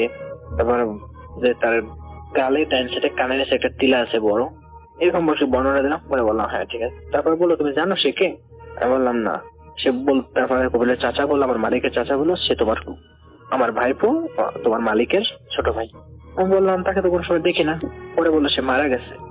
আমি তো শুনে অবাক যে 3 বছর যাবত আমি তাকে দেখতেছি, কাল রাতে দেখলাম সে বলতেছে মারা গেছে। বললাম কিভাবে মারা গেছে? পরে বলছে গাড়ি অ্যাক্সিডেন্টে মারা গেছে 2010 সালে। আমি তো শুনে বাকরুদ্ধ হয়ে গেলাম, কি বলবো। তারপর সে জিজ্ঞাসা করলো তুমি তাকে কবে কবে দেখো? আমি বললাম যে তাকে শুধু আমি ঈদের দিন রাত্রেবেলায় দেখি, আর কোনো সময় দেখি না। পরে বললো ওকে। কারণ আমাদের এখানে ঈদের দিন যখন পার্টি হয় না, আমাদের মানে মালিকের গোষ্ঠীতে যত মানুষ আছে সবাই ঈদের দিনের পার্টিতে আমাদের এখানে আসে। প্রায় 200-300 মানুষ পুরুষ লোক আসে, মহিলাদের পার্টি আলাদা হয়। যাই হোক, পরে বললো যে সে নেক্সট টাইম যখন তুমি যদি আগামী কোরবানিতে দেখতে পাও, যেহেতু তুমি ঈদ কোরবানিতে দেখতে পাও তাকে, যদি আগামী কোরবানিতে দেখতে পাও তাহলে তাকে জিজ্ঞাসা করো সে অ্যাকচুয়ালি সে কিসের জন্য আসে, তার কিছু লাগবে নাকি, কিসের জন্য আসে তুমি জিজ্ঞাসা করো। আমি বললাম ওকে ঠিক আছে, নো প্রবলেম, আসলে আমি জিজ্ঞাসা করবো। তারপরে বললো তুমি ঘটনা কারোর সাথে শেয়ার করো না, অন্তত এখানে যারা থাকে কারোর কাছে বললো না। আসলে আমি আপনাদের বুথে ফ্যামিলির একটা বহুত বড় ফ্যান, তো এই কারণে আমি চিন্তা ভাবনা করলাম, আমার নিজের একটা এক্সপিরিয়েন্স ছিল, আমি আপনাদের সাথে শেয়ার করলাম। আমরা চলে যাব আমাদের পরবর্তী অতিথির কাছে। আপনার নামটা একটু প্লিজ বলবেন। আরেকবার বলতে হবে প্লিজ, একটু কাইন্ডলি আরেকবার প্লিজ। আমার নাম সাদমান শিব্বির আশা। আসসালামু আলাইকুম রাসেল ভাই এবং আসসালামু আলাইকুম লিসনার্স। ওয়ালাইকুম সালাম। আপনার বাবাও সঙ্গে আছেন। জি। আমরা ঘটনায় চলে যাই, টাইম যেহেতু খুব তাড়াতাড়ি দৌড়াচ্ছে। জি আচ্ছা রাসেল ভাই, তো ঘটনাটা হচ্ছে অ্যাকচুয়ালি আমার বাবাকে নিয়ে এবং আমার বাবার একজন বড় ভাইয়া আমার কামরুল চাচা ওনাকে নিয়ে। তো ঘটনাটা হচ্ছে আমার আব্বু যখন ছোট ছিল, জি, ক্লাস বলতে গেলে প্রাইমারি থেকে জাস্ট জুনিয়রে উঠেছে ওরকম একটা টাইম। ইয়ারটা হচ্ছে 1983-84 এরকম টাইম। তো কামরুল চাচা যিনি, উনি আব্বুর থেকে 1-2 বছরের বড় ছিল, মানে বলতে গেলে পিঠাপিঠি ভাই যা বলা হয় আর কি। তো কামরুল চাচা অনেক ব্রিলিয়ান্ট স্টুডেন্ট ছিলেন, কিন্তু ওনার একটা সমস্যা ছিলেন যে উনি অনেক অসুস্থ থাকতেন। অসুস্থ থাকার ফলে তো ওনার মাঝে মাঝে ইয়ার মিস যেত, ক্লাসে এক্সাম মিস যেত। এই জন্য একটা পর্যায়ে দেখা গিয়েছে যে আমার আব্বু আর কামরুল চাচা একই ক্লাসে পড়তেন। তো ওনাদের মাঝে রিলেশনটা অনেক ভালো ছিল, পিঠাপিঠি ভাই সব কাজ একসাথেই করতেন। তো কামরুল চাচার আরেকটা হ্যাবিট ছিল, ওনার মাছ ধরার প্রতি অনেক নেশা ছিলেন। তো উনি মাছ প্রচুর ধরতেন। তো ঘটনা হচ্ছে এরকম একদিন বর্ষাকালে বৃষ্টি হয়েছে। তো আমাদের গ্রামের বাড়ি হচ্ছে ময়মনসিংহ জেলার গফরগাঁওতে। তো গফরগাঁওতে তো জানেন ব্রহ্মপুত্র নদী আছে। তো বৃষ্টির সময় ব্রহ্মপুত্রের কিছু ব্রাঞ্চেস এসে, শাখা এসে খাল বিল ভরে যায়, তখন মাছ প্রচুর পাওয়া যায়। তো একদিন মাছ ধরতে যায়, তো কামরুল চাচা ওই দিন মাছ অনেক ভালো পায়, কিন্তু বাসায় আসার পরেই লাইক হঠাৎ করে অসুস্থ হয়ে যায়। তো সবাই আগে থেকে জানতো যে কামরুল চাচা বেশিরভাগ সময় অসুস্থ থাকেন, তো ভাবলো যে এবারও গতানুগতিক ভাবে অসুস্থ হয়েছে, তো ডাক্তার দেখালো। কিন্তু কয়েকদিন চলে যে অসুখটা সারছে না, বরঞ্চ আরো বৃদ্ধি পাচ্ছে, আরো বেশি হচ্ছে। তো অনেক চিকিৎসা করার পরে ওনাকে ঢাকা পিজি হসপিটাল নিয়ে যায়। তো ওখানে নেওয়ার পরে ওনার সাথে লাইক অনেক ট্রিটমেন্ট করার পরে কয়েকদিন পরে ওনার যে অসুখটা ধরা পড়লো ওটা ছিল অ্যাকচুয়ালি ব্লাড ক্যান্সার। তো ওখান থেকে অ্যাকচুয়ালি স্যাডলি কামরুল কাকা ব্যাক করতে পারেনি। তো কামরুল কাকা ওখান থেকে আর ব্যাক করতে পারেনি। তো ঘটনা শুরু হচ্ছে এই যে এখান থেকে, যেদিন কামরুল কাকা মারা যায়। আপনার বাবার কাছ থেকে শুনি। জি জি ওকে, হ্যাঁ। আচ্ছা, যেহেতু উনি শুরু করেছিলেন আপনার ছেলেই, একটু এগিয়ে আসতে হবে মাইক্রোফোনের কাছাকাছি, এবং প্লিজ বাকি অংশ তারপরে কি হলো? হ্যাঁ, ওই সময় আসলে আমার আব্বু বিজি হাসপাতাল থেকে ট্রিটমেন্ট করে, তো 20-25 দিন থাকার পরে তো মারা গেল, এবং যথারীতি গফরগাঁও নিয়ে আসলো। নিয়ে আসার পরে অ্যাটলিস্ট যেদিন মারা গিয়েছে ঠিক সেই দিন আমরা তখন তো ছোটই, বাড়িতে তেমন লোক ছিল না, সবাই মৃত্যুর খবর শুনে গফরগাঁও চলে আসছে। গফরগাঁও আসার পরে আমি ছিলাম, আমার বোনেরা ছিল। তো আমাদের পাশের একদম রিলেটেড একজন ইকবাল নাম, আমার ভাইস্তা সম্পর্ক হয়, তো সে মৃত্যুর খবরটা নিয়ে আসে। আলটিমেটলি ওই মুহূর্তে আমরা অনেকটা খুবই এক্সাইটেড হয়ে যাই এবং আমরা কান্নাকাটি শুরু করি। তো আমাদের বাড়িতে পুরুষ মানুষ তেমন ছিল না। তো এক পর্যায়ে আমি এবং আমার বোন সবাই বাড়ির মাঝখানে উঠানে থাকা অবস্থায় এই কান্না তো চলতে থাকে। তো হঠাৎ করে একবার আমার আরেক চাচাতো ভাই আছে সোহেল ভাই, নিশ্চয়ই সোহেল ভাই শুনতেছে কিনা, যে শুনে থাকলে তাকে সালাম।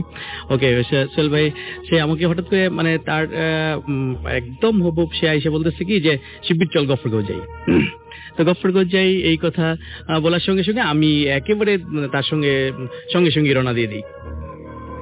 যখন আমি রওনা দিই, ঠিক আমাদের বাড়ির পাশ দিয়ে টিউবওয়েলের পাশ দিয়েই রাস্তাটা, তো অ্যাটলিস্ট আমাদের গফরগাঁও যেতে হলে আমার বাড়ি থেকে পশ্চিম দিকে রাস্তা।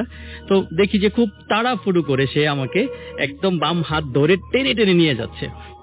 তো যখন টেনে নিয়ে যাচ্ছে, তো আমি বুঝতে পারতেছি খুব তাড়াহুড়া করতেছে। এই জন্যে আসলে বাড়ি থেকে প্রায় 20 গজ আউট হওয়ার পরেই আমি দেখি আর অ্যাটলিস্ট আমি মাটিতে নেই, আমি মনে হলো যে আমি শূন্যে ভাসতেছি।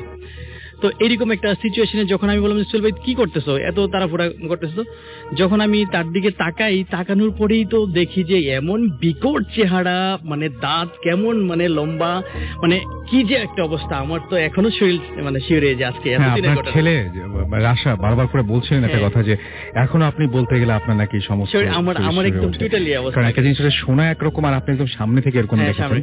তো আমি কি করলাম ওই মুহূর্তে, আমি তখন ছোটবেলা থেকে আমাদের সব তো আমরা ইসলামিক রীতিনীতি দিয়ে বড় হয়েছি এবং নামাজ পড়ি। আমার আব্বাও টিচার ছিলেন, তো উনি মারা গেছেন, আল্লাহ ওনাকে বেহেশত নসিব করুক। তো অ্যাটলিস্ট আমার ওই মুহূর্তে মনে আসলো যে আমি সামথিং একটা প্রবলেমে পড়ে যাচ্ছি। তো এই মুহূর্তে আল্লাহর নাম বলে জোরে আমার যত ওই মুহূর্তে আমার শক্তি কোত্থেকে আসছে আল্লাহ জানে, আমি তো এত বেশি প্রেসার দিয়ে ওনার এইটা আমি করি, হাতটা ওর কাছ থেকে আমি ছুটানোর পরেই একদম এক দৌড়ে আইসা বাড়িতে উঠানে এসে পড়ে যাওয়ার পরে আমার তো তখন সব কাঁপতেছি, আমার কান্নাকাটি কোনো খবর নেই, আমি কাঁপতেছি। কাপড় এক পর্যায়ে আমার সবার ছোট চাচা, আমার চাচা, হ্যাঁ উনি এখন জীবিত আছেন, লতিফ চাচা, উনি আইসা আমাকে জিজ্ঞেস করতেছে কি হয়েছে, কি ব্যাপার। আমি তো তখনই চাচারে বললাম চাচা এই কাহিনী হয়েছে, এই ডিটেলস। তারপরে তো উনি আমাকে নিয়ে একদম জড়ায় বৈশা ছিল। তারপরে তো আমার ভাই ওনাকে নিয়ে আসলো, নিয়ে আসার পরে অ্যাটলিস্ট দাফনের কাজকাম সব শেষ করলো, আব্বাকে ঘটনা বললাম। পরবর্তী সময় আমি যে জিনিসটা ফিল করেছি, কখনো আমি একা হাঁটতে পারতাম না। একা যখনই হেঁটেছি, স্কুল থেকে আসছি বা কোথাও গিয়েছি, আমার সবসময় মনে হইতো যে আমার পেছনে কে যেন হাঁটতেছে, ফলো করছে, হাঁটতেছে।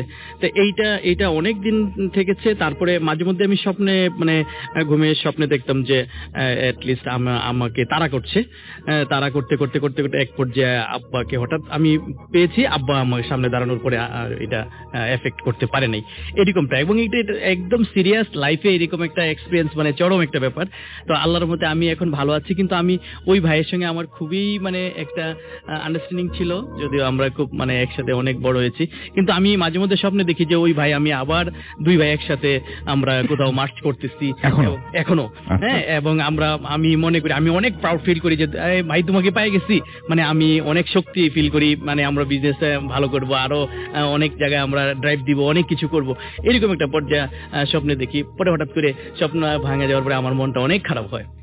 ওকে, থ্যাংক ইউ ভেরি মাচ।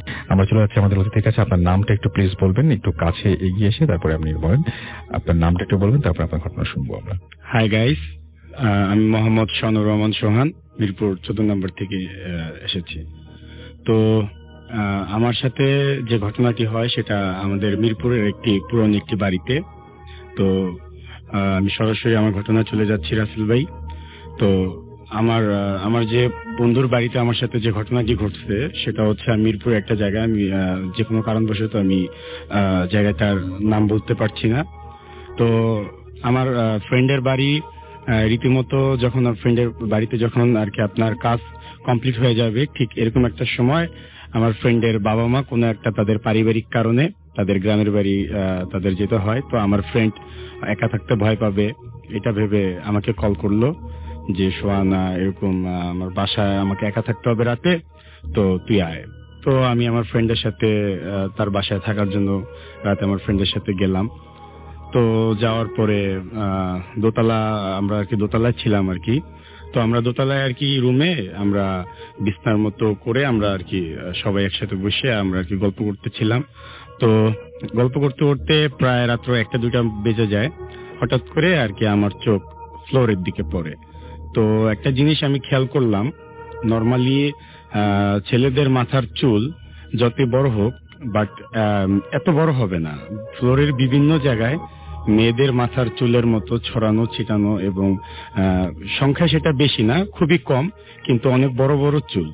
তো আমরা নর্মালি জিনিসটা ভাবছি হয়তো বা জানলা খোলা ছিল, বাতাসে হয়তো বা উড়ে আসতে পারে, বা যে কোনো কারণ হয়তো বা রুমের ভিতরে চুল থাকতে পারে। তো আমরা পুরো রুমটা সুন্দরভাবে ঝাড়ু দিয়ে আমরা জিনিসটা নর্মালি ভেবে আমরা রাতের খাবার জন্য আমরা নিচে চলে যাই।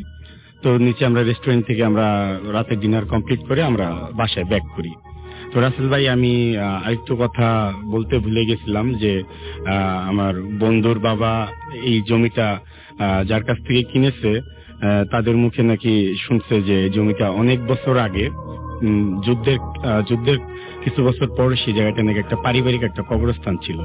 তো কোনো একটা কারণে তাদের পরিবারের একে একে সবাই মারা যাওয়ায় ওই জমিটা এরকম কোনো মালিক ছিল না, জমিটা এরকম নিষ্পত্তি হয়ে যায়।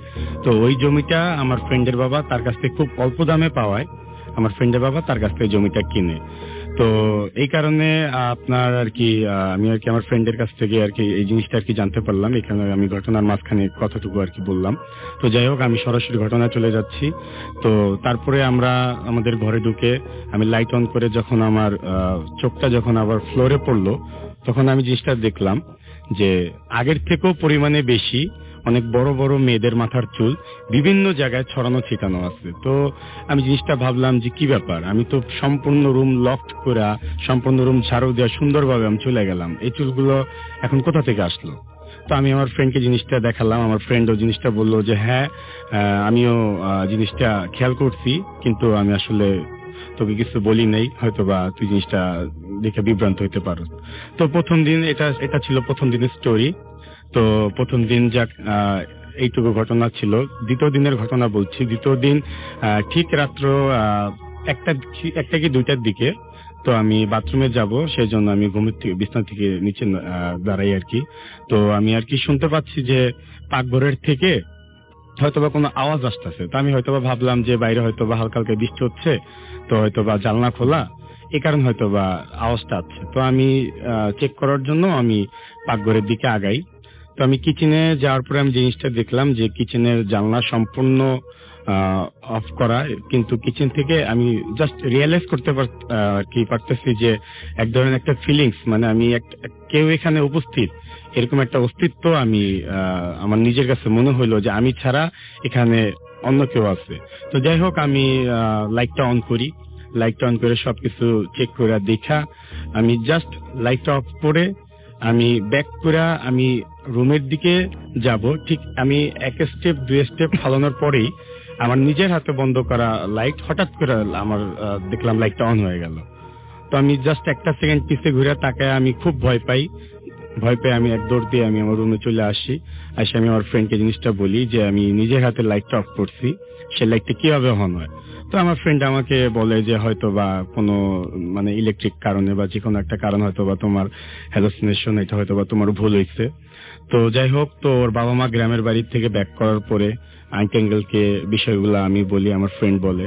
তারপরে আন্টি আঙ্কেল ওই বাসার ভালো করে বড় করে এক শুক্রবারে একটা ইমাম সাহেবকে আনে, মিলাদ পড়ায়, এবং তারপরে আমার ফ্রেন্ডের মুখে শুনি তারপরে নাকি বাসায় এই ধরনের সমস্যা আর কখনো হয় না।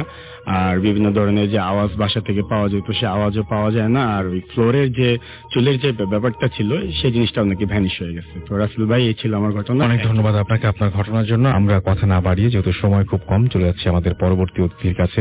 আপনার নামটা একটু বলবেন, তারপর আপনার ঘটনা হ্যালো, শুনবো। আসসালামু আলাইকুম লিসেনার্স, আমি অনেক ফ্রম ধানমন্ডি সাতাশ। আজকে আমি আমার যে এক্সপিরিয়েন্স শেয়ার করব 2010 এর এক স্টোরি। ওইটা বেসিক্যালি আমার স্টোরিটা হচ্ছে আমার গ্রামকে নিয়ে। তখন আমি ওই গ্রামেই থাকতাম। আমাদের প্রথমেই বলে নেওয়া ভালো যে আমাদের গ্রামটা ছিল জঙ্গলাচ্ছন্ন, অজপরা গায়ে বলতে। তেমনি ওই জায়গায় আমরা অনেক মানে রাত্রি পর্যন্ত আড্ডা দিতাম আমার ফ্রেন্ডদের সাথে, 4-5 জন। তেমনি একদিনের কথা, আমরা আড্ডা দিয়ে মানে রাত্রে 9টা-10টা পর্যন্ত আড্ডা দিলাম। সবাই সবার বাসায় চলে গেল। আমার সাথে একটা কাজিন ছিল। আমি আর আমার কাজিন মানে কথা বলতে বলতে মোবাইলে গেমস খেলতে খেলতে আসতেছিলাম বাসার দিকে। আমাদের বাসা থেকে আর মেইন রোডে যেখানে আড্ডা দিতাম ওইটার দূরত্ব ছিল 4-5 মিনিটের দূরত্ব। ওইটার মানে মাঝে আমাদের রাস্তার মাঝখানে আসতে একটা শেওড়া গাছ পড়ে।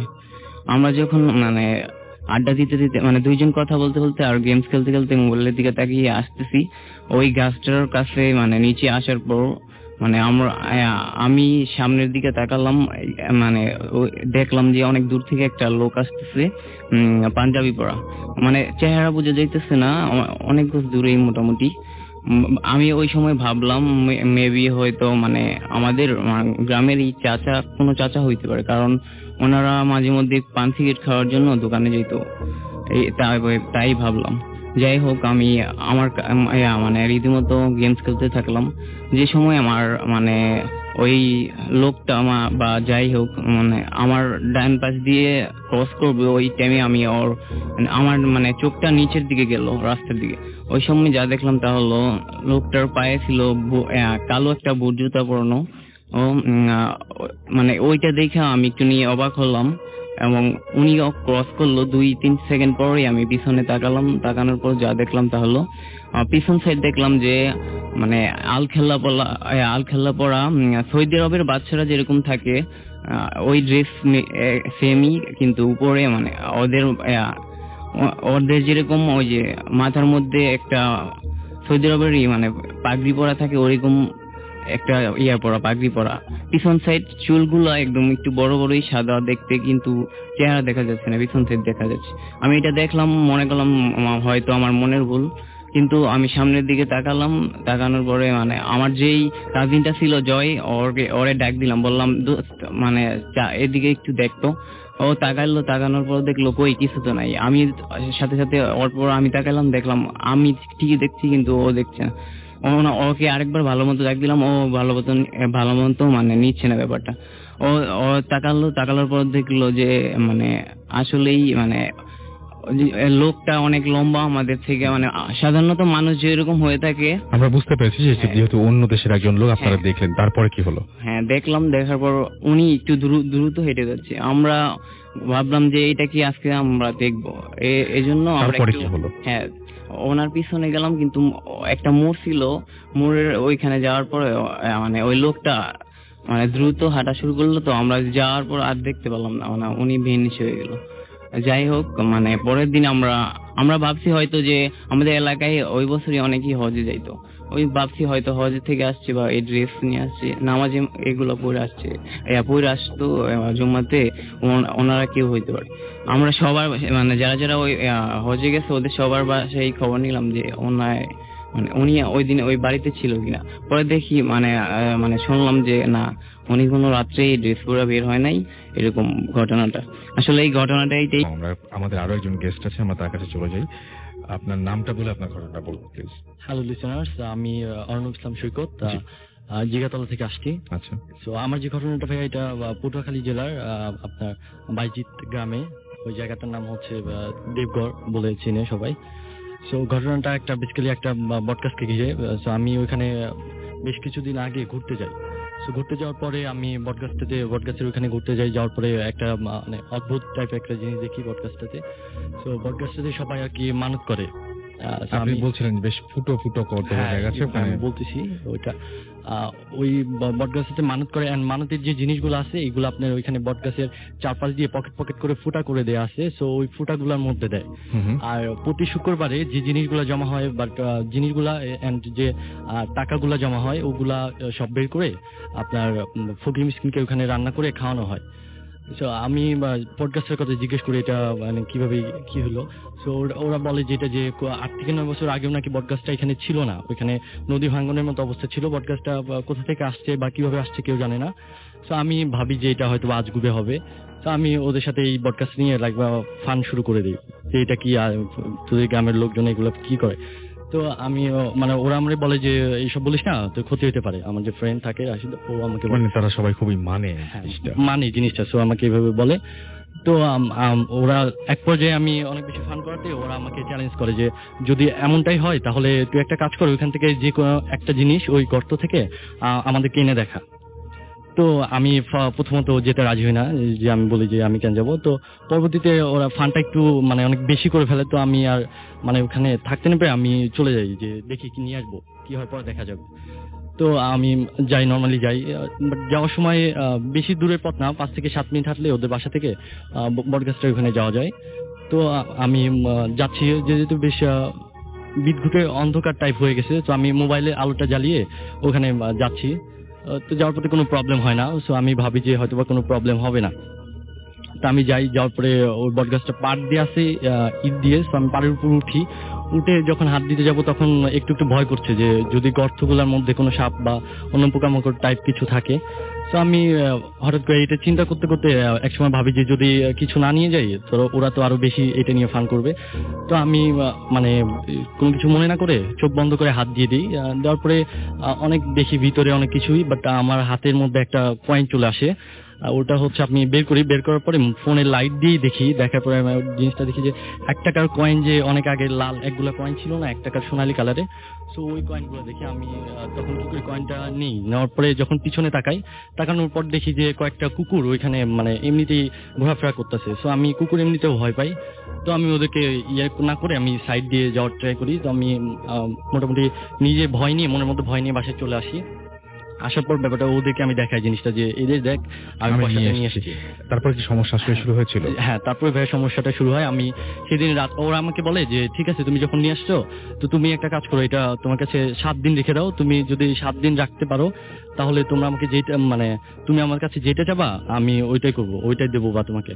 তো আমি বলি যে ঠিক আছে, মানে 7 দিন না, আমি আরো বেশি রাখতে পারবো। তো আমি ওটা রেখে দিই।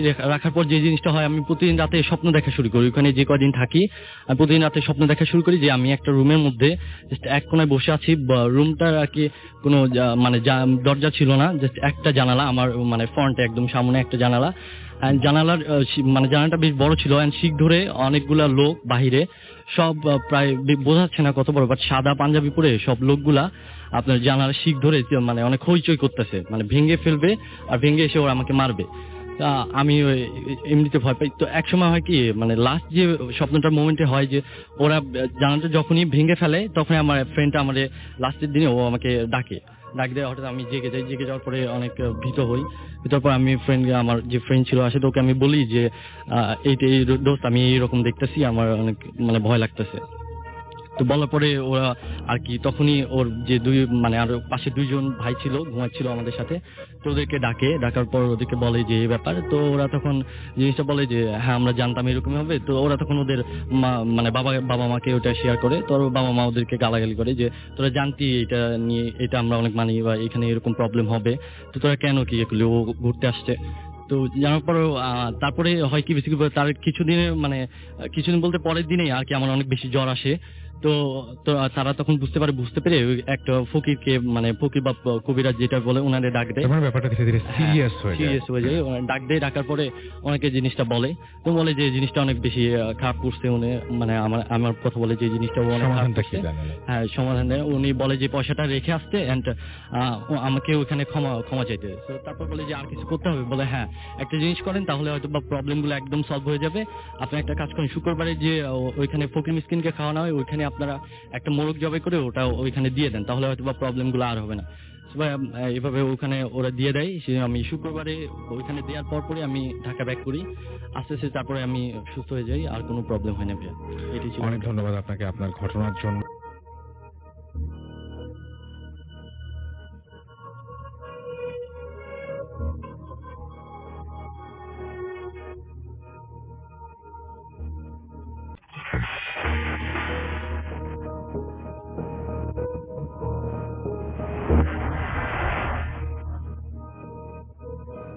স্বাগতম আপনাদের ভূতগল্পের নতুন একটা এপিসোডে।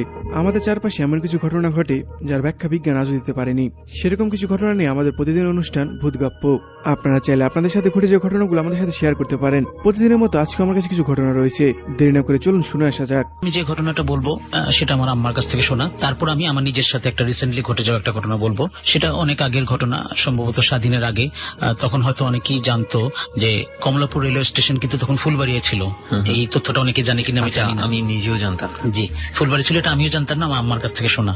এটা সম্ভব ফুলবাড়িয়াতে ছিল, বর্তমানে যেটা বঙ্গবাজার, যেখান থেকে ফ্লাইওভারটা হয়েছে, মেয়র হানিফ ফ্লাইওভারটা, ওই সাইডটা। ওটা এখন একটা ওই বিআরটিসির বাস কাউন্টার হয়ে গেছে। এটা সম্ভবত 65 এর ঘটনা। আমার আম্মাদের পাশে একজন নেইবার ছিল, ওনার কাহিনী। তো উনি রেলওয়েতে চাকরি করতেন। তো তখনকার সময় তো রেল এত দ্রুত গতিতে যেত না, বিভিন্ন সময় শিডিউল মিস হতো, একটা যে টাইমে আসার কথা ওটা দেরি করে আসতো। তো এরকম একটা সময় উনি কোন একটা কাজ শেষ করে ওনার ট্রেনটা যখন পৌঁছায়, তখন ফুলবাড়িতে যখন পৌঁছায় তখন প্রায় মিডনাইট, 2:30, 3টা এমন। উনি বাসায় আসবেন, তখন তো রাস্তায় কোনো লাইট পোস্ট ছিল, ল্যাম্প পোস্ট ছিল, লাইট পোস্ট যেগুলি বলেন এগুলো কিছু ছিল না, সম্পূর্ণ অন্ধকার। উনি আসছেন, উনি বরাবর যেরকমই আসেন সেভাবে আসছেন। তো আস্তে আস্তে আস্তে সম্ভবত উনি বোধ বঙ্গবাজারটা এখন যেখানে, এখানে যখন আসছেন তখন উনি দূরের থেকে দেখতে পেয়েছেন যে একটা শাড়ি পরে একটা মেয়ে দাঁড়িয়ে রাস্তায়, জাস্ট একটু নতুন বউয়ের অবয়বে এরকম। তো ওই মেয়েটা ওনাকে সামনে দিয়ে যখন যাচ্ছেন, উনি ভাবলেন যে মেয়েটাকে বিপদে পড়েছে, কথা বলবো। উনি কথা না বলে যখন ওনাকে পাশ কাটিয়ে চলে যাচ্ছেন, মেয়েটা ওনাকে ডাকছে যে একটু শুনেন। উনি পেছন ফিরে তাকালো, তখন বলকে জি, তখন বলকে আমি একটু বিপদে পড়েছি, ফ্যামিলিগত বিপদ, আমাকে একটু বাসায় পৌঁছে দিতে হবে। তো উনি বলে যে ঠিক আছে চলেন, কোথায় আপনার বাসা? তো উনি হাত দিয়ে সিঁড়ে দিয়ে দেখালো যে পাশে কোথাও একটা ওনার বাসা হবে। তো উনি যখন যাচ্ছেন, মেয়েটা আগে আগে যাচ্ছেন, ওই ভদ্রলোক পেছন পেছন যাচ্ছেন। যেতে যেতে যেতে আপনারা আরেকটা জিনিস হয়তো জানেন না, যে ঢাকায় আগে কিন্তু রাস্তার মাঝখানে কিন্তু বেশ পুরনো বাথরুম থাকতো। মানে যেটা সবার ইউজ করার জন্য, সাধারণ পাবলিকদের ইউজ করার জন্য, এবং সেগুলো খুবই নোংরা, খুবই বাজে একটা পরিস্থিতি। অনেকদিন যাওয়ার পর দেখতেছে যে মেয়েটা বাথরুমে ইন করছে। বাথরুমে যখন এন্ট্রি করছে তখন লোকটা কিন্তু ভয় পেয়ে দাঁড়িয়ে গেল। তখন তো ভাবলো যে না, এটা তো সাধারণ কেউ হতে পারে না, কারণ বাসার কথা বলে উনি বাথরুমে যখন এন্ট্রি করছে, উনি যখন দাঁড়িয়ে গেল, তখন মেয়েটা যখন পেছনে ফিরে ওনার দিকে তাকালো, তখন কিন্তু সে একটা ভয়ঙ্কর অবয়ব।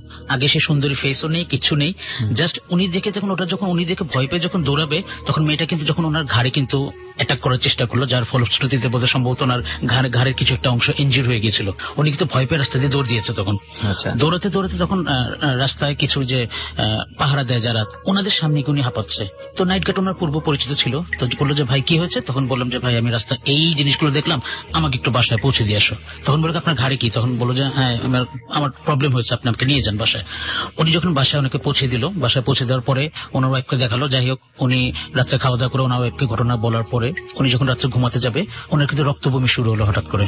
রক্তবমি শুরু হলো। আমার মনে হয় সম্ভবত উনি হয়তো পজেস্ট হয়ে গেছিল, যেটাই হোক আর কি। ওনার রক্তবমি পড়া শুরু হলো। রক্তবমি হওয়ার পর থেকে আস্তে আস্তে ওনার অবস্থা কিন্তু ওনার প্রচুর জ্বর। উনি কিন্তু পরের দিন থেকে আর ওনার ডিউটিতে যেতে পারেননি। উনি কিন্তু প্রতিদিন বাসার মধ্যে শয্যাশায়ী ছিলেন। একটা সময় ওনার অ্যাটিটিউড গুলো এমন হয়ে গেছে যে উনি নিজের শরীর খামচাতো, নিজের হাতের হাতের মাংসগুলো কামড় দিত ওর হাতে, এবং ওর পাশে যারা থাকতো তাদেরকে গলা টিপ দিয়ে অ্যাটাক করতে চেত। বা এমন হতে দেখা যায় ওনার পাশে একটা ছুরি আছে, ছুরিতে নিজের গালি উনি কাটছে। খুব অ্যাবনর্মাল অ্যাটিটিউড করা শুরু করলো। এবং কারোর সাথে কথা বলতো না, চিৎকার করতো এবং বলতো আমাকে ধরতে আসছে, আমাকে বাঁচাও, আমাকে ধরতে আসছে, এরকম অ্যাটিটিউড গুলো করতো। তো একটা সময় দেখা গেলো ওর বউ, ওনার ওয়াইফ যে পাশে শুয়ে থাকতো, ওই রাত্রে ওরও গলা টিপ দিয়ে ধরতো, বিভিন্ন অ্যাটাক করতো। তো যাই হোক, একটা সময় কি হলো, বউটা ওর কাছ থেকে ভয় পেয়ে চলে গেছে বাপের বাড়িতে, যে না এরকম লোকের সাথে থাকা সম্ভব না। ওনার দুটো ছোট ছোট বাচ্চা ছিল, বাচ্চাদের নিয়ে চলে গেছে। তো চলে যাওয়ার পর ওই লোকটার আর দেখাশোনা করার কিন্তু তেমন কোনো লোক ছিল না। পাশে হয়তো ওনার একটা মা ছিল, ওনার মা ছিল, আর বোধহয় কোনো ভাই বোন ছিল না। মাটাও বুড়ো মানুষ, ও আর কি করবে। আস্তে আস্তে ওই লোকটার অবস্থা এমন খারাপ হতে শুরু করলো যে একবারে জাস্ট ওনার কঙ্কালসার একটা শরীর, হ্যাঁ কঙ্কালসার শরীর। এবং ওনাকে তো যে পাগলামি অ্যাটিটিউড গুলো, যে অ্যাবনর্মাল যে কর্মকাণ্ড গুলো, সেটা কিন্তু সে নিয়মিত চালিয়ে যাচ্ছে, যে নিজের হাত কামড়ানো, ছুরি দিয়ে হাত কাটা, এরকম বিভিন্ন করতে করতে একটা সময় ওনার অবস্থাটা খুবই খারাপের দিকে চলে গেছিল। তো ওনার মা ওনার ওয়াইফকে ফোন দিল যে দেখো তোমার হাজবেন্ডের অবস্থা খুব খারাপ, যদি শেষবারের মতো দেখতে চাও একটু এসে দেখে যাও। তখন ওনার ওয়াইফ এখন শাশুড়ির কথা শোনার জন্য যখন আসলো, আসার পর দেখে যে ওনার হাজবেন্ডের বললাম না, জাস্ট একটা কঙ্কালসার শরীর, শুধু ইশারাতে বললো যে আমাকে একটু পানি খাওয়া। ওনার ওয়াইফ ওনাকে 2 চামচ পানি দিল, জাস্ট 1 চামচ পানি গিলে মারা গেল। মারা যাওয়ার পরে তারপর ওনাকে কবর দেওয়া হলো। আর আগেকার দিনে তো এত এখনকার যে কবরস্থানগুলো যেরকম সুরক্ষিত বা বেশি সিকিউরিটি এলাকায়, তখন তো এমন ছিল না, তখন বেশ খোলামেলা। ওনাকে কবর দেওয়ার পরে পরের দিন দেখা গেল যে ওনাকে এমনই পজেস্ট করা হয়েছে, কবর থেকে লাশ উঠে বাইরে ফেলে রাখছে প্রথম দিন। তারপর যখন সবাই ভাবলো যে হয়তো এটা কে করতে পারে, যাই হোক লোকজন আবার ওনাকে কবর দিল, আবার পরের দিন লাশ কবর থেকে বাই করে ফেলে রাখছে। বাস জাস্ট এমন এভাবে করে পরপর 3 দিন। শেষের দিন এমন হয়েছে যে কবর থেকে লাশ উঠিয়ে পাশে একটা গাছ ছিল, গাছের উপর বডিটাকে ঝুলে রাখছে, এরকম একটা পজিশন ছিল। পরে যাই হোক ওখানকার স্থানীয় মসজিদে ইমাম সাহেবকে ডেকে এখানে বেশ কোরআন খতম রকম করে যাই হোক ওনাকে আবার পুনরায় কবর দেওয়া হয়, তারপরে প্রবলেমটা হয়। এই ছিল ঘটনা। আসলে এরপর আসলে কি হয়েছিল? এখন আমি বলবো যে রিসেন্টলি এই 2-3 বছরের মধ্যে আমার সাথে ঘটে যাওয়া একটা ঘটনা। এই ঘটনা আমি যখন ফার্স্ট এপিসোডে এসেছিলাম তখনই বলতাম, কিন্তু ওনাদের কোনো পারমিশন ছিল না, এই জন্য আমি বলিনি। মুগদায় একটা ফেমাস বাড়ি আছে, যেটা সবাই অনেকে বলে যে মুগদার প্রথম পাকা বাড়ি। এটা সবাই চেনে দুটো কারণে, এক হচ্ছে একটা হন্টেড বাড়ি, আর এক হচ্ছে এই পুরনো বাড়ি। এই হিসাবে ওই বাড়িতে আমার খুব ক্লোজ ফ্রেন্ড, যার সাথে আমার প্রায় 26-27 বছরের সম্পর্ক, আমার খুব ক্লোজ ফ্রেন্ড, ওই বাড়িতে ভাড়া থাকে। এবং ওর সাথে আমার একটা রিলেশন এমন, প্রতিদিন ওনার বাসায় আমি যেতাম এবং আমাদের খুব একটা প্রাণবন্ত আড্ডা হতো। তো ওদের বাড়িটা এমন ছিল যে 5তলা বাড়ি, খুব আগেকার বিভিন্ন ডিজাইনের বাড়ি, নিচে একটা স্কুল ছিল। স্কুলের বাচ্চারা মাঝে মাঝে যখন বাথরুম করতে যেত, অনেক বাচ্চা কিন্তু অসুস্থ হয়ে গেছে, পেছনে কেউ ঘাড়ে একজন হাত দিত বাচ্চারা চিৎকার করতো, স্যাররা বিশ্বাস করতো না, স্যাররা হয়তো বিশ্বাস করলেও বোঝাতে পারতো না ওদেরকে। এবং এই ঘটনাগুলো সন্ধ্যার পরে, কারণ ওটা স্কুল শেষে সন্ধ্যার পরে কোচিং হয় ওখানে, সন্ধ্যার পরে। আর বাথরুমটা এমন একটা সাইটে, খুব নীরব একটা সাইটটা এটা ওটা। তো আমি যখন প্রথম এখানে রেগুলার আসতাম, আমার ওই ফ্রেন্ডটা বললো যে জামিল সাবধান আসিস, এই বিল্ডিংটাতে এমন এমন এটা। আমার ওই বাড়িতে না কয়েকদিন আমার থাকার সৌভাগ্য হয়েছে, আমি বিভিন্ন সময় ছিলাম। রাত্রে কিন্তু অহরহ পায়ের নুপুরের আওয়াজ ছাদের মধ্যে, একবারে আমি একা না, ওই বাড়িতে যারাই বেড়াতে এসছে সবাই আওয়াজটা পেয়েছে, একবারে নুপুরের ছমছম আওয়াজ। জানলা দিয়ে যখন তাকাই কেউ নেই, সাহস করে আমি তাকিয়েছিলাম একদিন, কেউ নেই। প্লাস দেখা যায় যে অনেক সময় অনেক বাড়িতে দেখা যায় অর্ধেক হয়তো দেখা গেলো ঢালাই করেছে, রডগুলো বের হয়ে থাকে, ওই রডগুলো টান দিলে যে একটা আওয়াজ হয় রাত 3টার দিকে, কিন্তু ওই ধরনের আওয়াজ ঢাম ঢাম ঢাম করে। কয়তলার মধ্যে ছিল ওটা ছিল 4 তলার মধ্যে, ওদের ছাদের মধ্যে 2টা রুম ছিল আর পাশে পুরো ছাদটা। ওই রডগুলো জোরে টান দিলে ছেড়ে দিলে যে ধরনের আওয়াজটা হয় রাত 3:30টার দিকে। আমি না ওই বাড়িতে যে সমস্ত গেস্ট আসছে সবাই প্রশ্ন করে যে এরকম একটা হন্টেড বাড়িতে কেন থাকো, যেহেতু ওর বাচ্চাদের স্কুল ওই নিচে, এই একটা সুবিধা, প্লাস কিছু ভাড়ারও একটু ছাড় ছিল এই কারণে। আচ্ছা, এই তো গেল একটা ঘটনা। আমার ওই ফ্রেন্ডের একটা শালিকা, ও ওদের সাথে থাকে, ওর সাথে ওই বাড়িতে আসার পরে বিভিন্ন অ্যাবনর্মাল ঘটনা ঘটে। যেমন একবার ওই মেয়েটা ওর একা ছিল, ও জাস্ট সন্ধ্যার দিকে গোসল করে আসছে, টোনা মাথাটা যখন আঁচড়াচ্ছে, ওনার 2 কালো 2 স্বর্ণের দুল ছিল, বেশ ভারী ঝুমকা। উনি যখন এক্সাইট হয়ে যখন চুলটা আঁচড়াচ্ছে, একটা ঝুমকা কিন্তু পড়ে গেল ওনার কান থেকে, জাস্ট ড্রেসিং টেবিলের গ্লাসের মধ্যে পড়লে কিন্তু আওয়াজ হয়। উনি ভাবছে যে যাক আমি পড়ে গেছি, আমি চুলটা জাস্ট এক্সাইট ঝেলে যখন আমি তুলবো ওটা আমি তুলতে পারবো। উনি যখন এক্সাইট ঝাড়া শেষ করে যখন আবার আরেক পার্টে যাবে, তখন দেখে ঝুমকাটা নাই পুরো বাড়ি যখন পড়েছে, যে দেখেছে যে ওইখানে একটা কাঁচের মধ্যে পড়লে কিন্তু আওয়াজ হয় ঝম করে। আমি বলেছি যে আওয়াজটাই পেয়েছে না, ঝুমকাটাও দেখেছে যে এখানে ঝুমকা পড়েছিল, দেখেছে ঝুমকা নাই, আজও মিসিং, বাড়িতে কিন্তু কেউ ছিল না। আরেকটা হলো ও একবার রাতে শুয়ে থাকার পরে রাত্রেবেলা হঠাৎ চিৎকার করে আসছে, এসে বললো কি হয়েছে, যে আমি ঘুমিয়েছিলাম, কারো স্পর্শ পেয়ে আমি চোখ খুলছি, উনি স্পষ্ট দেখতে পাচ্ছে যে উনি একা ঘুমায় একটা রুমে, একটা জাস্ট একটা মহিলা ওনার মাথার পাশে হাত বোলাচ্ছে, একবার চোখ খুলে স্পষ্ট। উনি দৌড়িয়ে ওনার মানে আমার ফ্রেন্ডের রুমে, যে ওরা ওই বাসায় চলে আসছে, যে দুলাভাই আমি এই জিনিসটা দেখলাম, আমি ওই রুমে থাকবো না আর কি। আরেকদিন যেটা আমার সাথে হয়েছে, তো একদিন কি হলো, ওদের বাসায় বেশ আড্ডা দিতে দিতে দিতে প্রায় 1টা বেজে গেল। আমি ওই সময় আমি বাসায় যাব, আমি যখন নামছি মানে মেইন গেটের দিকে যাবো, তখন দারোয়ান থাকে। আমার ফ্রেন্ডটা বলে যে তুই একা যেতে পারবি না, আমি আসবো। আমি কি না অসুবিধা নেই, দারোয়ান তো আছে, ওকে বলবো দরজা খুলে দিতে। আমি যখন চলে যাবো, জাস্ট পিছন থেকে এই করে জাস্ট ফিস ফিস একটা আওয়াজ পেলাম আমি, যে কেউ আমাকে ডাকলো এই করে। বিশ্বাস করেন সুমন ভাই, আমি যখন পেছনে তাকালাম তখন দেখলাম যে ওদের যে বাথরুমটা, ওখান থেকে জাস্ট একটা মাথা বের হয়ে আছে, আমাকে ইশারাতে ডাকছে। কেউ বিশ্বাস করবে কিনা আমি জানি না, আমার নিজের চোখে দেখা, জাস্ট আমাকে হাত দিয়ে ইশারাতে ডাকছে। উঠে পড়ে দৌড়, আমি দরজা খুলে দৌড়। আরেকটা ওই বাড়িতে আরেকটা মানে আরো অনেক ভাড়াটিয়া থাকে, আরেক ভাড়াটি আছে একটা ভদ্রলোক, মানে উনি খুব নামাজি। ওনার একটা গুণ ছিল, উনি কিন্তু আসতে যেতে সবাইকে সালাম দিত, সবাইকে সালাম দিতে দিতে যেত। ওই ভদ্রলোক একবার রাত 10টার দিকে যখন সিঁড়িতে উঠছে, উনি কিন্তু দরজা নক করতো না, উনি দরজা কেটে দাঁড়িয়ে আসসালামু আলাইকুম, যাতে ওনার ওয়াইফরা বুঝে যেত যে উনি আসছে। উনি যখন সিঁড়িতে উঠছে আসসালামু আলাইকুম যেতে, হঠাৎ পেছন থেকে আওয়াজ ওয়ালাইকুম আসসালাম, তাকিয়ে দেখে কেউ নাই। উনি কি খালি সিঁড়ি দিয়ে উঠছে? আসসালামু আলাইকুম। ওনারটা মানে আমি বলবো যে ওটা ওনার হ্যাবিট, ওনার সবসময় রাস্তা দিয়ে যেতে সালাম দেয়। হঠাৎ পেছনে শুনলো খালি জায়গা দিয়ে এইভাবে বলে যাচ্ছে। উনি দোতলায় থাকতো, একতলা দিয়ে সিঁড়ি উঠছে আসসালামু আলাইকুম। ওনার কথা হচ্ছে, আমি একদিন জিজ্ঞেস করলাম যে আঙ্কেল আপনি সালাম কেন দেন, তখন বললো যে আমি যখন সিঁড়িতে উঠি তখন হয়তো অনেক মহিলারা থাকতে পারে, ওনার যাতে সরে যায়। উনি দেখলো যেহেতু উনি নামাজি বলেন, কিন্তু ভয় পায়নি, উনি ভাবছে যে থাকতেই পারে, জিন্নাত তো যে কোনো বাড়িতে এক্সিস্ট করতেই পারে। উনি আমাকে পরে গিয়ে একদিন মসজিদে আমাকে ঘটনাটা বললো। ওই বাড়ি যে দারোয়ান ছিল, দারোয়ান কিন্তু রিসেন্টলি এখন থাকে না, ভয় পেয়ে উনি চলে গেছে। ও তো থাকতো নিচের স্কুল ঘরে থাকতো, ওকে একবার রাত্রেবেলা মশারি টাঙিয়ে ঘুমাতো, অলরেডি ওর পা টেনে ওর চোখের থেকে ওকে ফেলে দিচ্ছে মাটিতে ফেলে দিচ্ছে। ও তো পরের দিনের চিৎকার সারতে বলে যে অসম্ভব, আমি থাকবো না। ও কিন্তু নাই, চাকরি ছেড়ে চলে গেছে এখন বর্তমানে। আরেকদিন কি হলো, আমি আর আমার ফ্রেন্ড ওই বাড়িতে একা ছিলাম, ওই ফ্ল্যাটটাতে। আমার ফ্রেন্ডের ওয়াইফ ওই শালিকা, ওরা কোথাও কোনো একটা বেড়াতে গেলো। তো আমার ফ্রেন্ড বলছে দোস্ত আমি তো একা থাকি, একটু থাক আমার সাথে। তো আমি বলছি ঠিক আছে, থাকলাম। তো ওরা একটু স্মোক করার অভ্যাস ছিল, তো আমাকে একদিন বলে যে দোস্ত তুই একটু থাক, আমি একটু নিচেতে সিগারেট নিয়ে আসি। আমি বলে যে আমার একা রেখে যাবি আমার এই বাড়িতে? তো বলকে না অসুবিধা, তুই গেট লাগিয়ে রাখ। তখন ও সিগারেটটা নিয়ে যখন উপরে আসলো, ও যখন সিঁড়িটা ক্রস করবে, ওর কানের সামনে মানে 2টা তালি, এটা এরকম 2টা তালি। ও ইচ্ছা ভিতরে গিয়ে বলে তাদের দরজা লাগে, কি হয়েছে বলে কি এই ঘটনা। এটা রাত্রে আমরা ছিলাম ওই বাড়িতে, রাত্রে তো ঘুঙরুর আওয়াজ প্রতিদিন, আমি যে কদিন ওই বাসায় ছিলাম ঘুঙরুর আওয়াজ, রড টানার আওয়াজ থাকবে রেগুলার। ওদের বাসায় একটা দোলনা ছিল, একটা করে বাচ্চারা খেলতো। রাত্রেবেলা মানে জাস্ট দোলনার একটা ভিতরে একটা মানে দোলনা যদি জোরে নড়ে একটা আওয়াজ হয়, কিন্তু একটা কেচর মেচর একটা আওয়াজ হয়। রাত্রেবেলা আমি উঠে দেখি যে দোলনাটা দুলছে, একবার খুব মানে আস্তে ধীরে না, খুব বেশ দ্রুত, মানে রুমের ভেতরে। রুমের ভিতরে রুমের মানে জায়গা নেই তো, মানে ফার্নিচার বেশি, রুমের তুলনায় ফার্নিচার খুব বেশি না। এই জন্য জিজ্ঞেস করলাম যে বাইরে হলে অনেক সময় দেখা যায় বাতাসে না, রুমের ভিতরে দোলনা, রুমের ভিতরে। তখন আমি ওকে উঠালাম যে দেখ দোস্ত কি, তখন তাকে দেখছে যে দুলতেছে। কিন্তু একটা জিনিস ভালো হচ্ছে, মানে খুব একটা ক্ষতি করতো না। জাস্ট দারোয়ানটাকে কেন টেনে দিল আমি জানি না, হয়তো সে একটু অনেক সময় দেখা গেল যে অপবিত্র থাকলে অনেকের উপর অ্যাটাক করে, এরকম। এই গেল আরেকদিনের 2টো ঘটনা, মানে ওই বাড়িতে যেটা আমার জানা মতে। একদিন ওই যে আমার ফ্রেন্ড ওর ওয়াইফকে নিয়ে শুয়েছিল ওই রুমে, হঠাৎ রাত 3টার দিকে বাইরে থেকে টোকা। তো ও ভাবছে যে চোর টোর এই টাইপের কিছু একটা হবে। তো ও না উঠে কিছুক্ষণ বসছে, ওর বউকে উঠানোর পর আবার একটু পরে টোকা। ও দুষ্টুমি করে না ঘরের থেকে ও একটা গেটের মধ্যে টোকা মারলো, এভাবে করে ও টোকা মারলো।